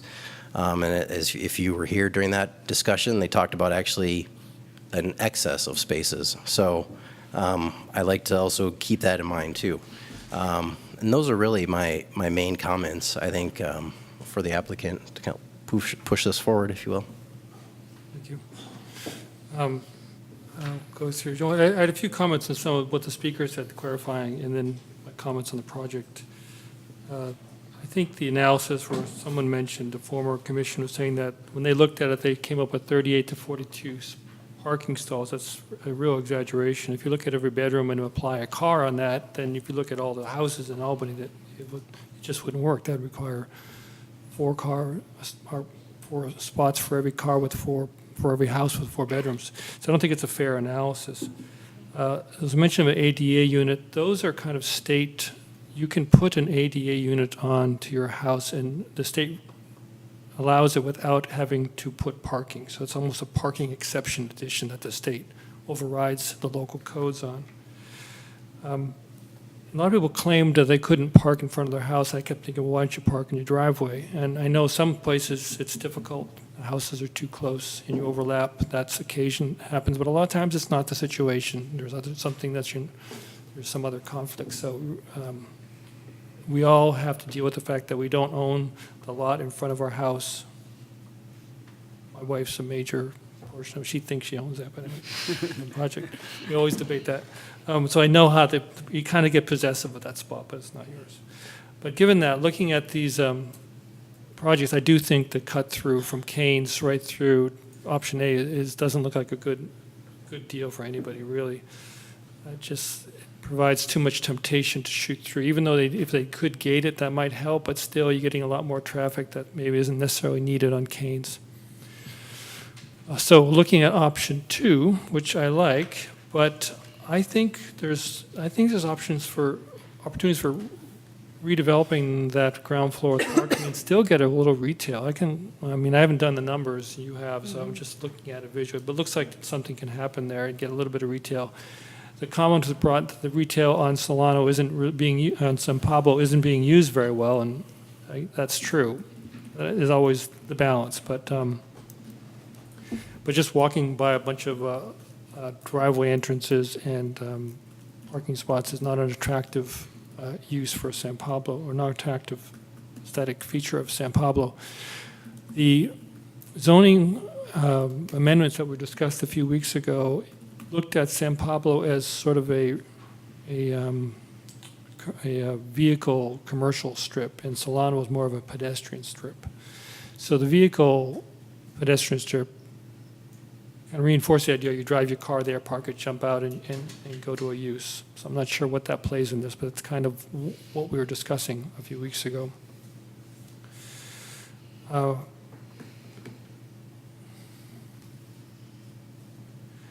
It seems like a lot of the lots that we have in Albany that are still developable are difficult and compromised, and this is one of those. It's not as much space as you want. The code is written with a sort of ideal view of the size of the lot and the space we have, but we don't. Everything's compromised. It's weird shapes. We're trying to cram buildings into odd places, so they inevitably violate one of our guidelines and ordinances. So as a commission, we have to be flexible, and we look at that. At the same time, we want to be true to it, like Doug is saying. So we're always trying to find this balance between being true to our guidelines, but allowing enough flexibility and variances to make it possible to build.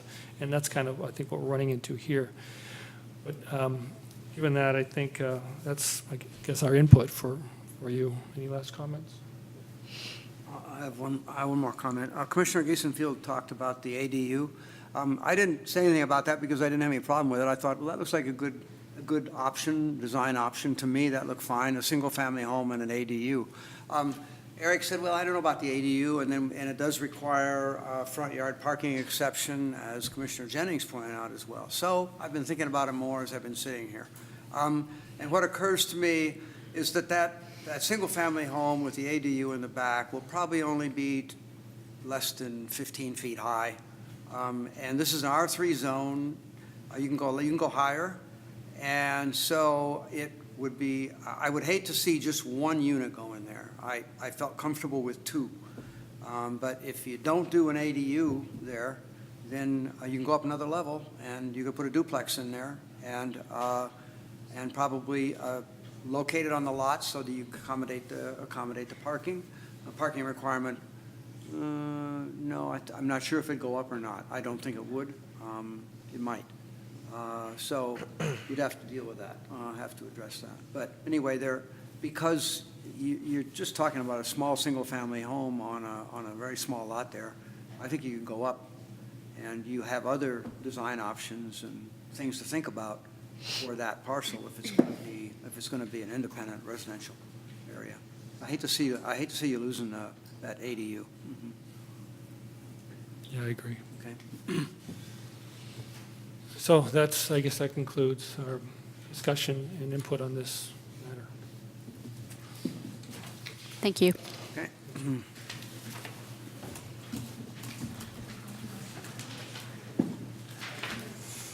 Moving on to item new business, item 8.1, front porch design modification at 1124 Talbot. Let's wait for the room to clear out a bit.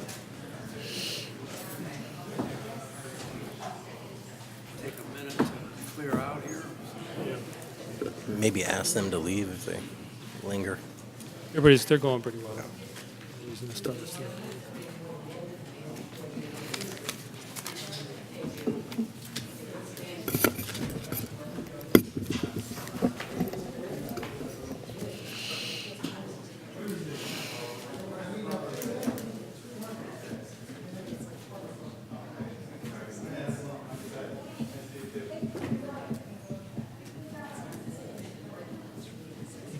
Could you close the door for the last people out? Close the door. We'll talk to you. Well, the last people out, could they close it? Oh, never mind. They did it.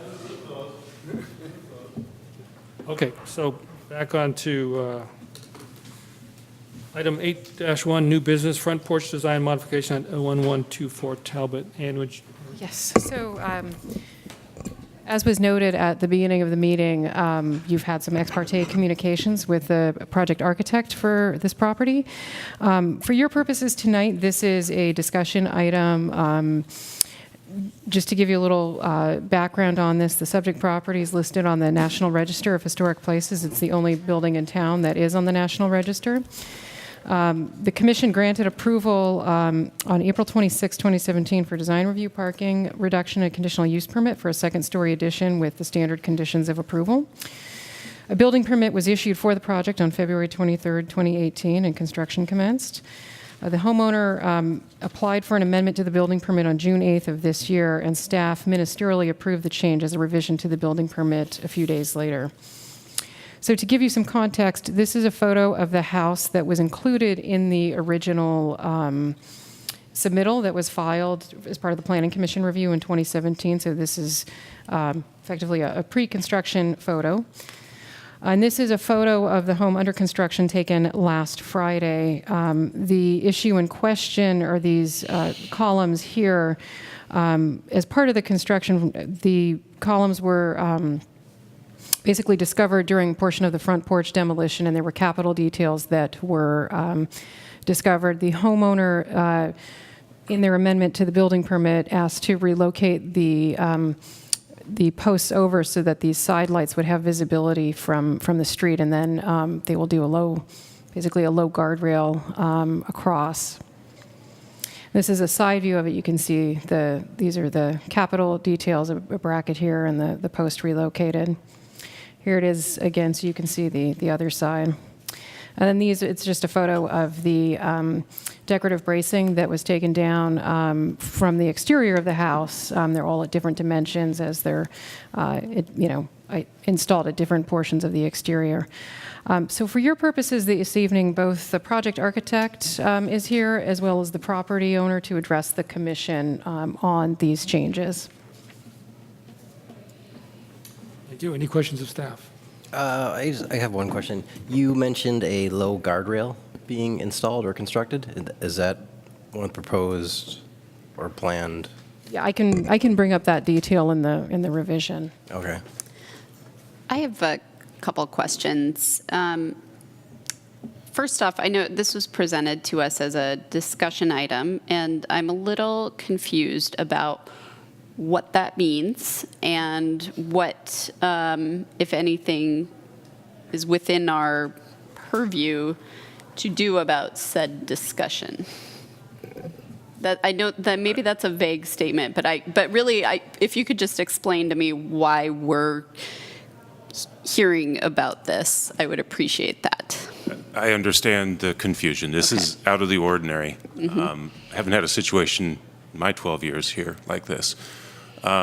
Normally what would happen is if there was a dispute over something, there would have been an appeal filed, and if staff makes a decision that someone objects to, an appeal is filed, and then you would hear that, and if someone objects to a decision you make, that goes on to the city council.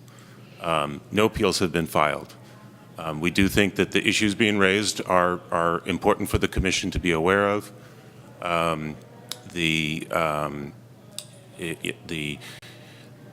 Many of you, when we first placed this on the agenda, we knew that several of you, but we didn't know all of you had been contacted. So this was bringing all of you into the loop and just basically bringing some transparency to the question that's been raised. Again, there's no formal appeal has been filed, so we don't have a mechanism within our municipal code for you to take an action this evening. It was a staff decision. Again, different people could have reached different conclusions. But until that formal appeal is filed, we don't have a way to act on that. Okay. And if maybe that's getting ahead of myself, but this is here at the request of the architect, is that correct? Or ultimately, it was a staff decision to place it on your agenda, yes. Okay.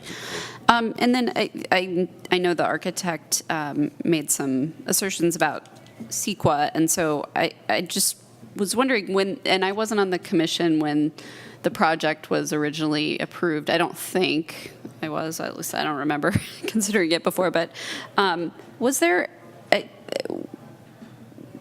what was the CEQA determination at the time? Was this exempt? It was categorically exempt pursuant to section 15303, new construction or conversion of small structures. Okay. And so at the time that the project was approved, because of the exemption, there didn't need to be any discussion about impacts on cultural or historical resources, right? Or that was the determination. That was the determination. Great. And the statute of limitations to challenge that has passed. Sure. Thanks. And that's you're referring to the 14-day appeal period? No, it's the 180-day. So for CEQA, period. there are different statutes of limitations depending on how it's processed. In this case, because the categorical exemption wasn't filed with the county, we don't normally do that for single-family homes. It's a little bit of a hassle, and these issues don't come up very often. If there's a controversial issue, we always do. So if it's controversial, we record with the county, it's 35 days. If we don't record, it's 180 days. In this case, one way or the other, it passed. And so CEQA, of course, is triggered at the fundamental level by a discretionary decision by a local government agency. Is there any discretionary decision before this commission that would trigger the application of CEQA? In your view? I'm not cross-examining you, but I'm just curious. Had an appeal been filed and had you determined that it should be subject to design review, the amendment to the front porch, your review, you could have said this is subject to design review, schedule a design review hearing. That could have been your determination. That design review hearing then would trigger CEQA, and we would revisit the question of the categorical exemption. Okay, thank you. Okay, and I'm just curious for clarification, that initial appeal of your decision would have had to been within that 14-day appeal period? That's correct. There's a timeliness that needs to occur for those appeals. Okay. Oh, I'm sorry. Go ahead. Just one question. When you showed this bracing that was kind of stored in a pile, was that some decorative element that was taken off the building? Is it going to go back on or not going back? They're going to go back on. The other question that I had was the revision that was approved by staff, was that considered then to be a ministerial action and a non-discretionary action? That's how we treat it as ministerial. So to sort of clarify for the public then, because it was not a discretionary action, CEQA did not apply in the decision-making. If CEQA did not apply, then no analysis of historic resource compatibility is factored into the decision-making, if I'm to summarize. Again, to make sure you're confident we thought through the procedural requirements. If we felt like this was something that was a design review decision, there is staff authority to do very minor, relatively minor design review approvals, but we still send out the 10-day postcard.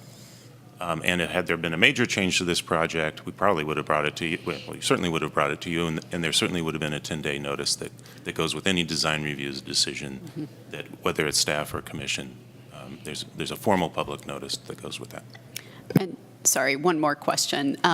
When the project was originally approved, were there any specific conditions of approval adopted with respect to treatment of resources that had been identified as historical and that would affect the applicant's ability to take the actions that they had proposed to take? So when this commission acted to approve, the only special condition that was put into place was not historical. It actually related to clarification on an FAR issue. Beyond that, there were not special conditions as it related to the historic preservation status. Okay, thank you. You'll hear from the project architect. There was a note on the plans that was not put on necessarily at staff's request, but it was on the plans referencing the Secretary of Interior standards. Okay. We don't feel like we have regulatory authority because nowhere in our municipal code is there a reference to the Secretary of Interior standards. As you know, the Planning and Zoning Code as it stands today doesn't have a historic preservation section. And again, there were no conditions adopted that expressly said comply with or, follow. In the and formal to conditions the of extent, approval or the findings, you're absolutely correct. Okay, thanks. Okay. Can we hear from, who do we hear from? The architect, the owner? Well, we have both the property owner and the project architect here this evening. Who wants to go? Yeah. Okay. I'll give him the shot.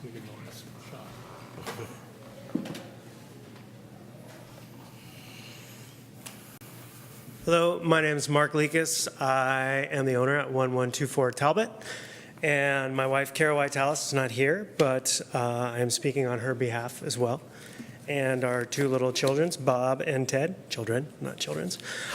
One thing I want to just, you guys mentioned the Secretary of Interior guidelines. One thing we pointed out in our letter, that the Secretary of Interior standards for the treatment, well, this is off the 2017 version. Secretary of Interior standards of treatment of historic properties are regulatory only for projects receiving historic preservation fund grant assistance or other federal assistance projects. Otherwise, these guidelines are intended to provide general guidance to work on historic buildings. We have not received any funding, anything from any government, state, city, local, anything. So I just wanted to clarify that. So I don't have a lot to say. I think Jeff's email, we really appreciate how staff worked with us on this. You're going to hear some stuff from Jerry, and basically we're here because we have a difference of opinion, and we fired Jerry due to how she interacted with the city, the staff, and the difference of opinion. So she's no longer our architect on this project. There was not just with this particular subject, we had issues with windows that we decided to change, and she had issues on why we should change them. Nothing to do with historic significance, but a difference of opinion. And so for me, personally, I appreciate everything you guys hear and all the emotions you hear of people talking about their homes that are affected by your decisions. Personally, I want to say on the record, I think we're here because someone wants to put their project portfolio in front as the only historic house in Albany, and has not taken in consideration the person that is actually running the project. So I just want to put that on the record. You guys all got called to discuss this situation. I didn't get a phone call. I got emails forwarded to me by staff that saying they don't have the right to approve this project and telling us that we don't have the right to make changes. Staff, our construction, us, we all fit, it deems what this house is. We are stewards of this home. My wife's family, parents have a historic home. Her sister has a historic home. Her other sister lives in a historic home in London. We are stewards of this home in Albany. We love the ex-bracing that you're going to hear about. We feel that between the 1980 and 1981, this is a better representation. There's 76 years where no one knows what that porch looks like. We unearthed those posts with the, what are they called again? Capital details. And realized that we can better represent this wonderful door that's been there for 100 years, those two windows that have been there 100 years, and we still can see these amazing X-braces that this home was put on the registry for. So I appreciate your time, and I hope you can see from our point of view. Thank you. Can questions of... Yeah, no, I just have a kind of general question. So when you, with the new location of those two columns, they are, correct me if I'm wrong, they're in line with the trim work that's at the side lights? Is that? They are in line with the, so they are currently here. We put them in line with, there's two beams going here. Yep. So they moved 12 inches. Okay. On each side. So Jerry mentioned it moved from 1 to 6 feet, but it's actually 2, and that's 4 feet across. Okay. So it's slight modification, but it does line up with where that X-brace is going to go on the interior. You can also see the insides braces, which you couldn't see before with the old shingle that was done in the 80s, 81. Okay. All right. Thank you. Mm-hmm. On this picture, the shingles go, you'll still the exterior frame will be revealed, right? The shingles go in between those frames? Oh, yeah. So everything will be, these will be shingled, X-brace, just as the same as that. Okay. Is that your And then question? on top too, X-brace, well, how do the X-braces work on top? They don't go on top. It's pure shingle on top. The X-braces are here. So when you said that All the way X-bracing, on the side. you said the X-bracing lines up with the column, I didn't quite know what you said, what you meant. The column, there's the column here, these two. So the X-brace is inside. Okay, got it, thank you. Which is the way it was. Oh, I got it, see. Yeah. Okay, any more questions? No. Thank you. Thank you. Jerry? Could you come up? So the X-brace. It should be on the laptop. There's a, with your name on it. Oh, you know what? Jeff's gonna help. Oh, there it is. There we go. And I'm actually not going to present these, let me see, how do we go forward? You want to open it up? Yeah, I had it open, yeah. I just want to just go to the last slide and then I'll just talk. And move forward. So you can go back and forth with the arrows. Okay, so forward. Okay, I'm not going to talk about these unless the commission has questions. This is just a comparison. This is just the last slide. Yeah, there are differences of opinions here, and there have been some mischaracterizations. But I'd like to say good evening, commissioners, and thank you for your time tonight. I think it's an unfortunate situation that brings us here, and I think it might have been avoided with a better review process for this particular project. As explained in my letter to you, I believe the importance of this historic building warrants a review by the commission for any exterior design changes. Cara and Mark are trying to be good stewards, and to their credit, are dealing with expensive maintenance issues that should have been taken care of by previous owners. Nevertheless, they were aware when they bought the old house that it was on the National Register, and when they hired me, I explained that because of its listing, their project would need to follow the National Rehabilitation Guidelines. In California, any changes to a National Historic Building need to follow these guidelines in order to avoid negative impacts per sequa. In this regard, the guidelines are not voluntary. They are the standard the projects need to meet. In fact, required compliance with the guidelines is specified on the first page of my approved permit plans, and then we can talk about your approval in the past that required the report and the guidelines applied. But despite their good intentions, Cara and Mark are inexperienced stewards. Not surprisingly, they disagreed with my assessment of their modified porch. However, it was staff's over-the-counter approval of their modification that misapplied the guidelines. As far as I know, no other historic architect was consulted for staff's approval, and as far as I know, staff does not have qualified historic experience. Furthermore, the over-the-counter approval prevented the city from exercising its duty to protect the resource and did not give the public a chance to review potential impacts. Consequently, Albany's most important historic resource has been severely compromised, and the public has been given no recourse to address these impacts. It is important to note that the city is also a steward of this building and will remain its steward long after Cara and Mark are gone. Therefore, it's important that Albany get the review process straightened out now. The city needs to establish proper protocol for the current project on the National Register of Historic Places. They also need to do this for the community's interest and the home's future owners. As explained in my letter to the Commission, in its current configuration, the modified porch has 4 negative impacts and does not comply with 6 of the 10 guidelines. Because of Albany's interest in the resource and its stewardship, I think it is the Commission's responsibility to review at some future meeting any exterior projects on this project that deviate from the Commission's original approval. I'm almost done.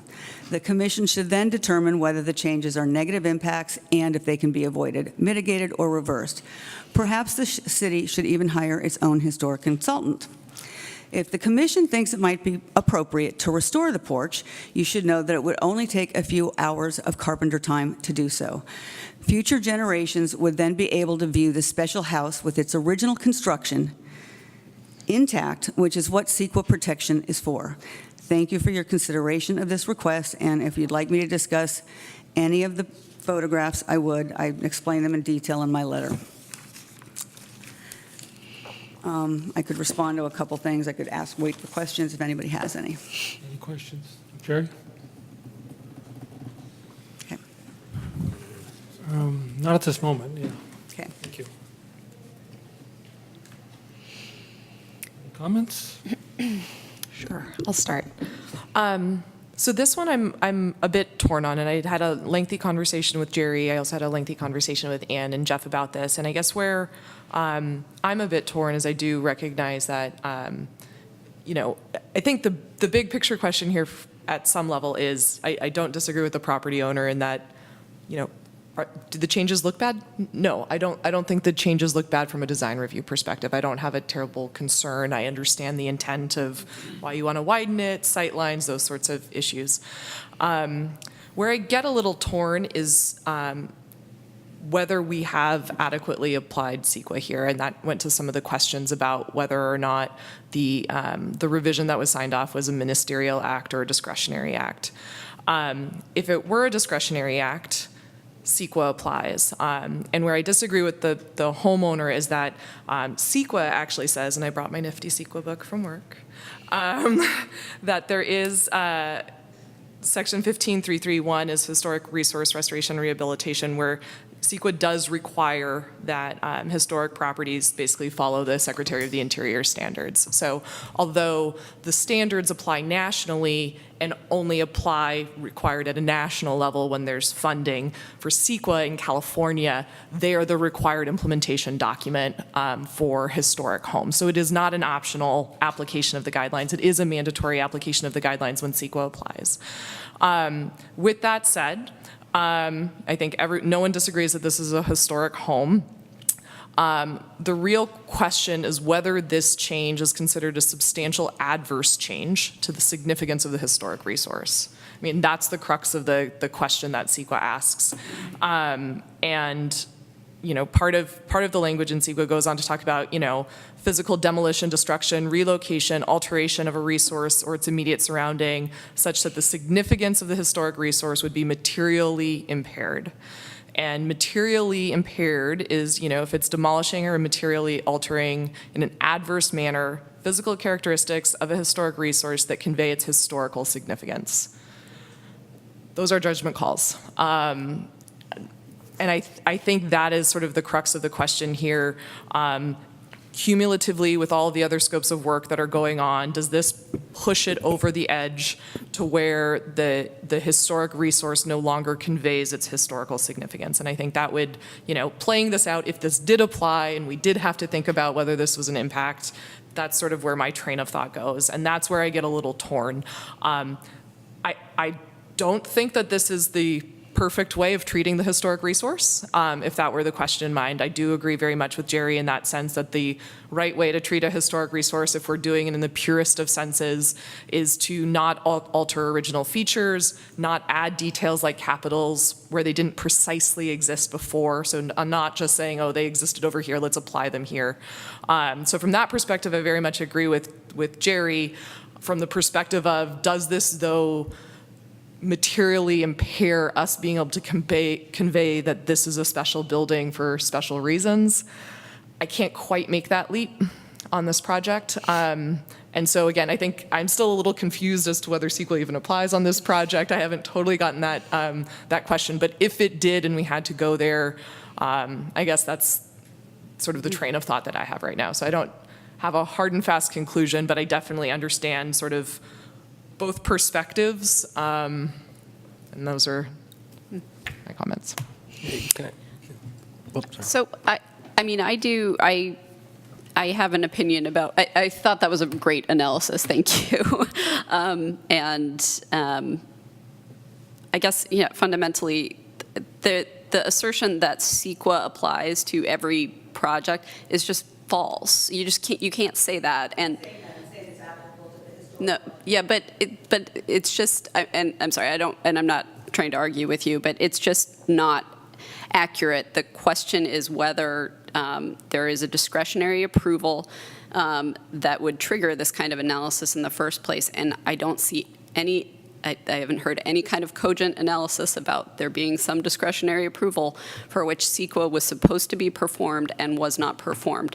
And even if it wasn't performed, there are statutes of limitations because CEQA is frequently used by a variety of different types of interests to try to stop projects, and there is a desire to have, the legislature made a decision that there's a desire to have certainty, and especially once you're well into construction and a decision was made, more than 180 days previously, that the project was exempt.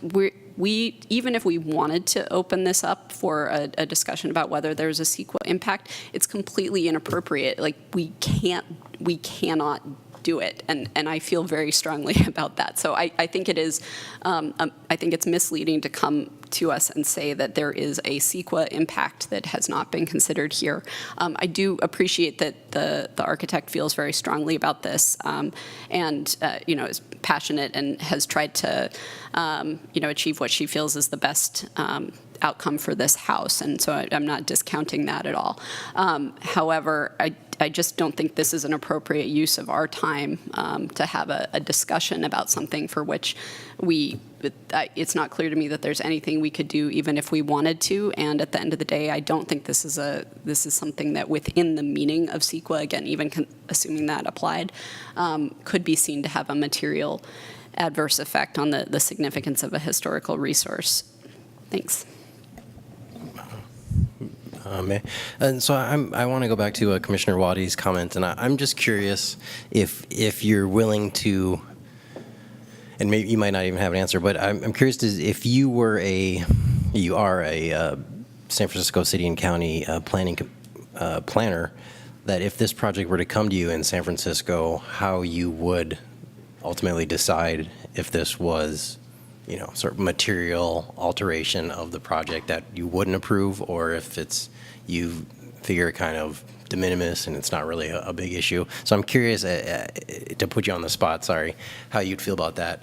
And then the other aspect I just wanted to kind of put out there is, I guess it would have been nice to have the city attorney's sort of opinion as to if your decision was considered administerial or discretionary, based on case law or whatever he may refer to, just as a sort of secondary reference to sort of rely on. And maybe he has provided that, I don't know. He has provided us guidance. We consulted, he's been traveling, but we've consulted with him regarding how to proceed. once we realized there was an issue, and he concurred with the format of this evening's discussion as a communication information item. Okay.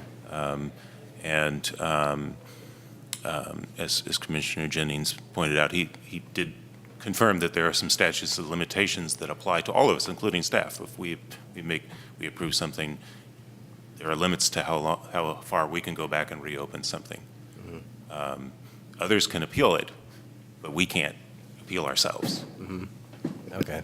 And then I guess the other final comment I'll say is I somewhat sympathize with Commissioner Waddy's position, but I also, having very sort of tangentially dealt with the Secretary of Interior standards for historic preservation and a handful of historic preservation projects, there is a little bit of leeway in terms of the interpretation, and it just sort of drives me crazy that they're called standards with guidelines, which seems sort of contradictory in its own right.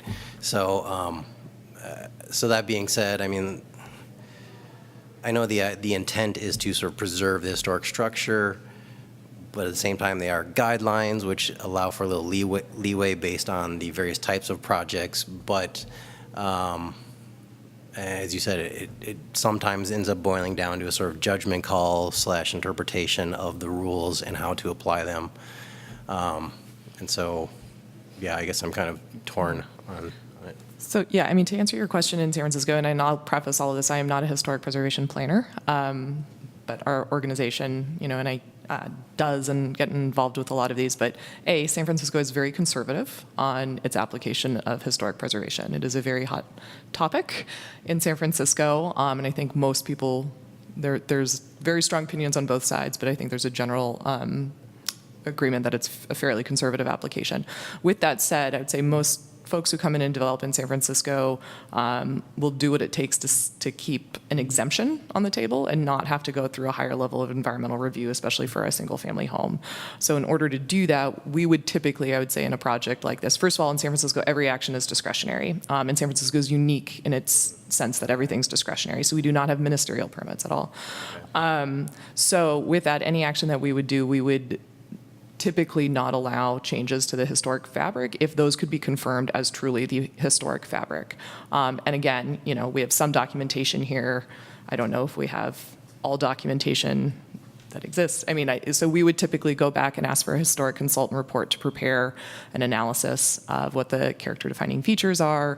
And if these were in fact identified as the character defining features, we would typically not allow those to be modified or for sort of historic elements to be applied in a non sort of pure way.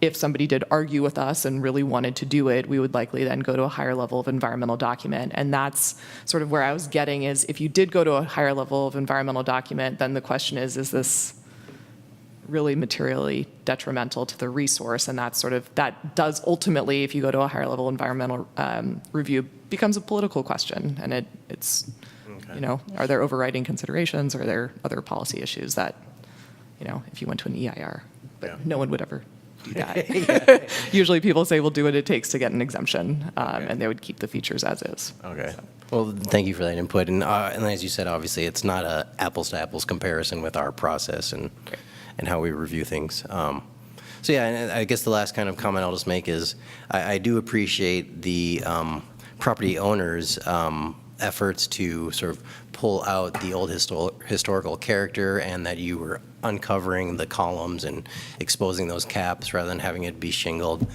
So I think in general, the overall direction the project is going, I think is a good one.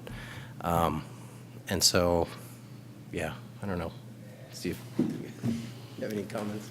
I don't have any comments. I'm tempted not to make any comments because the staff report clearly says no action is required, and I guess I don't need to. I could be silent. I guess I can't be silent. I shall say a couple of things. Let's see. I'm glad that I don't have to decide whether moving these columns is a significant impact on the building, and that whether there's going to be a trigger, it might trigger a CEQA issue, which would probably be an EIR. I'm glad I don't have to decide that. I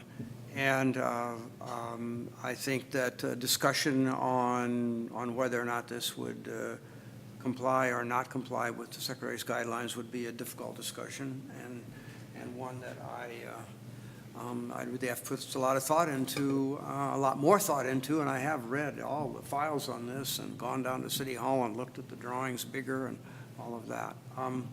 So what else? The other thing I wanted to say is I think I'm glad that you brought it here. That's okay with me. I'm glad that you did. I think that, I know Jerry was very upset about the way this was proceeding, and she felt very strongly about that.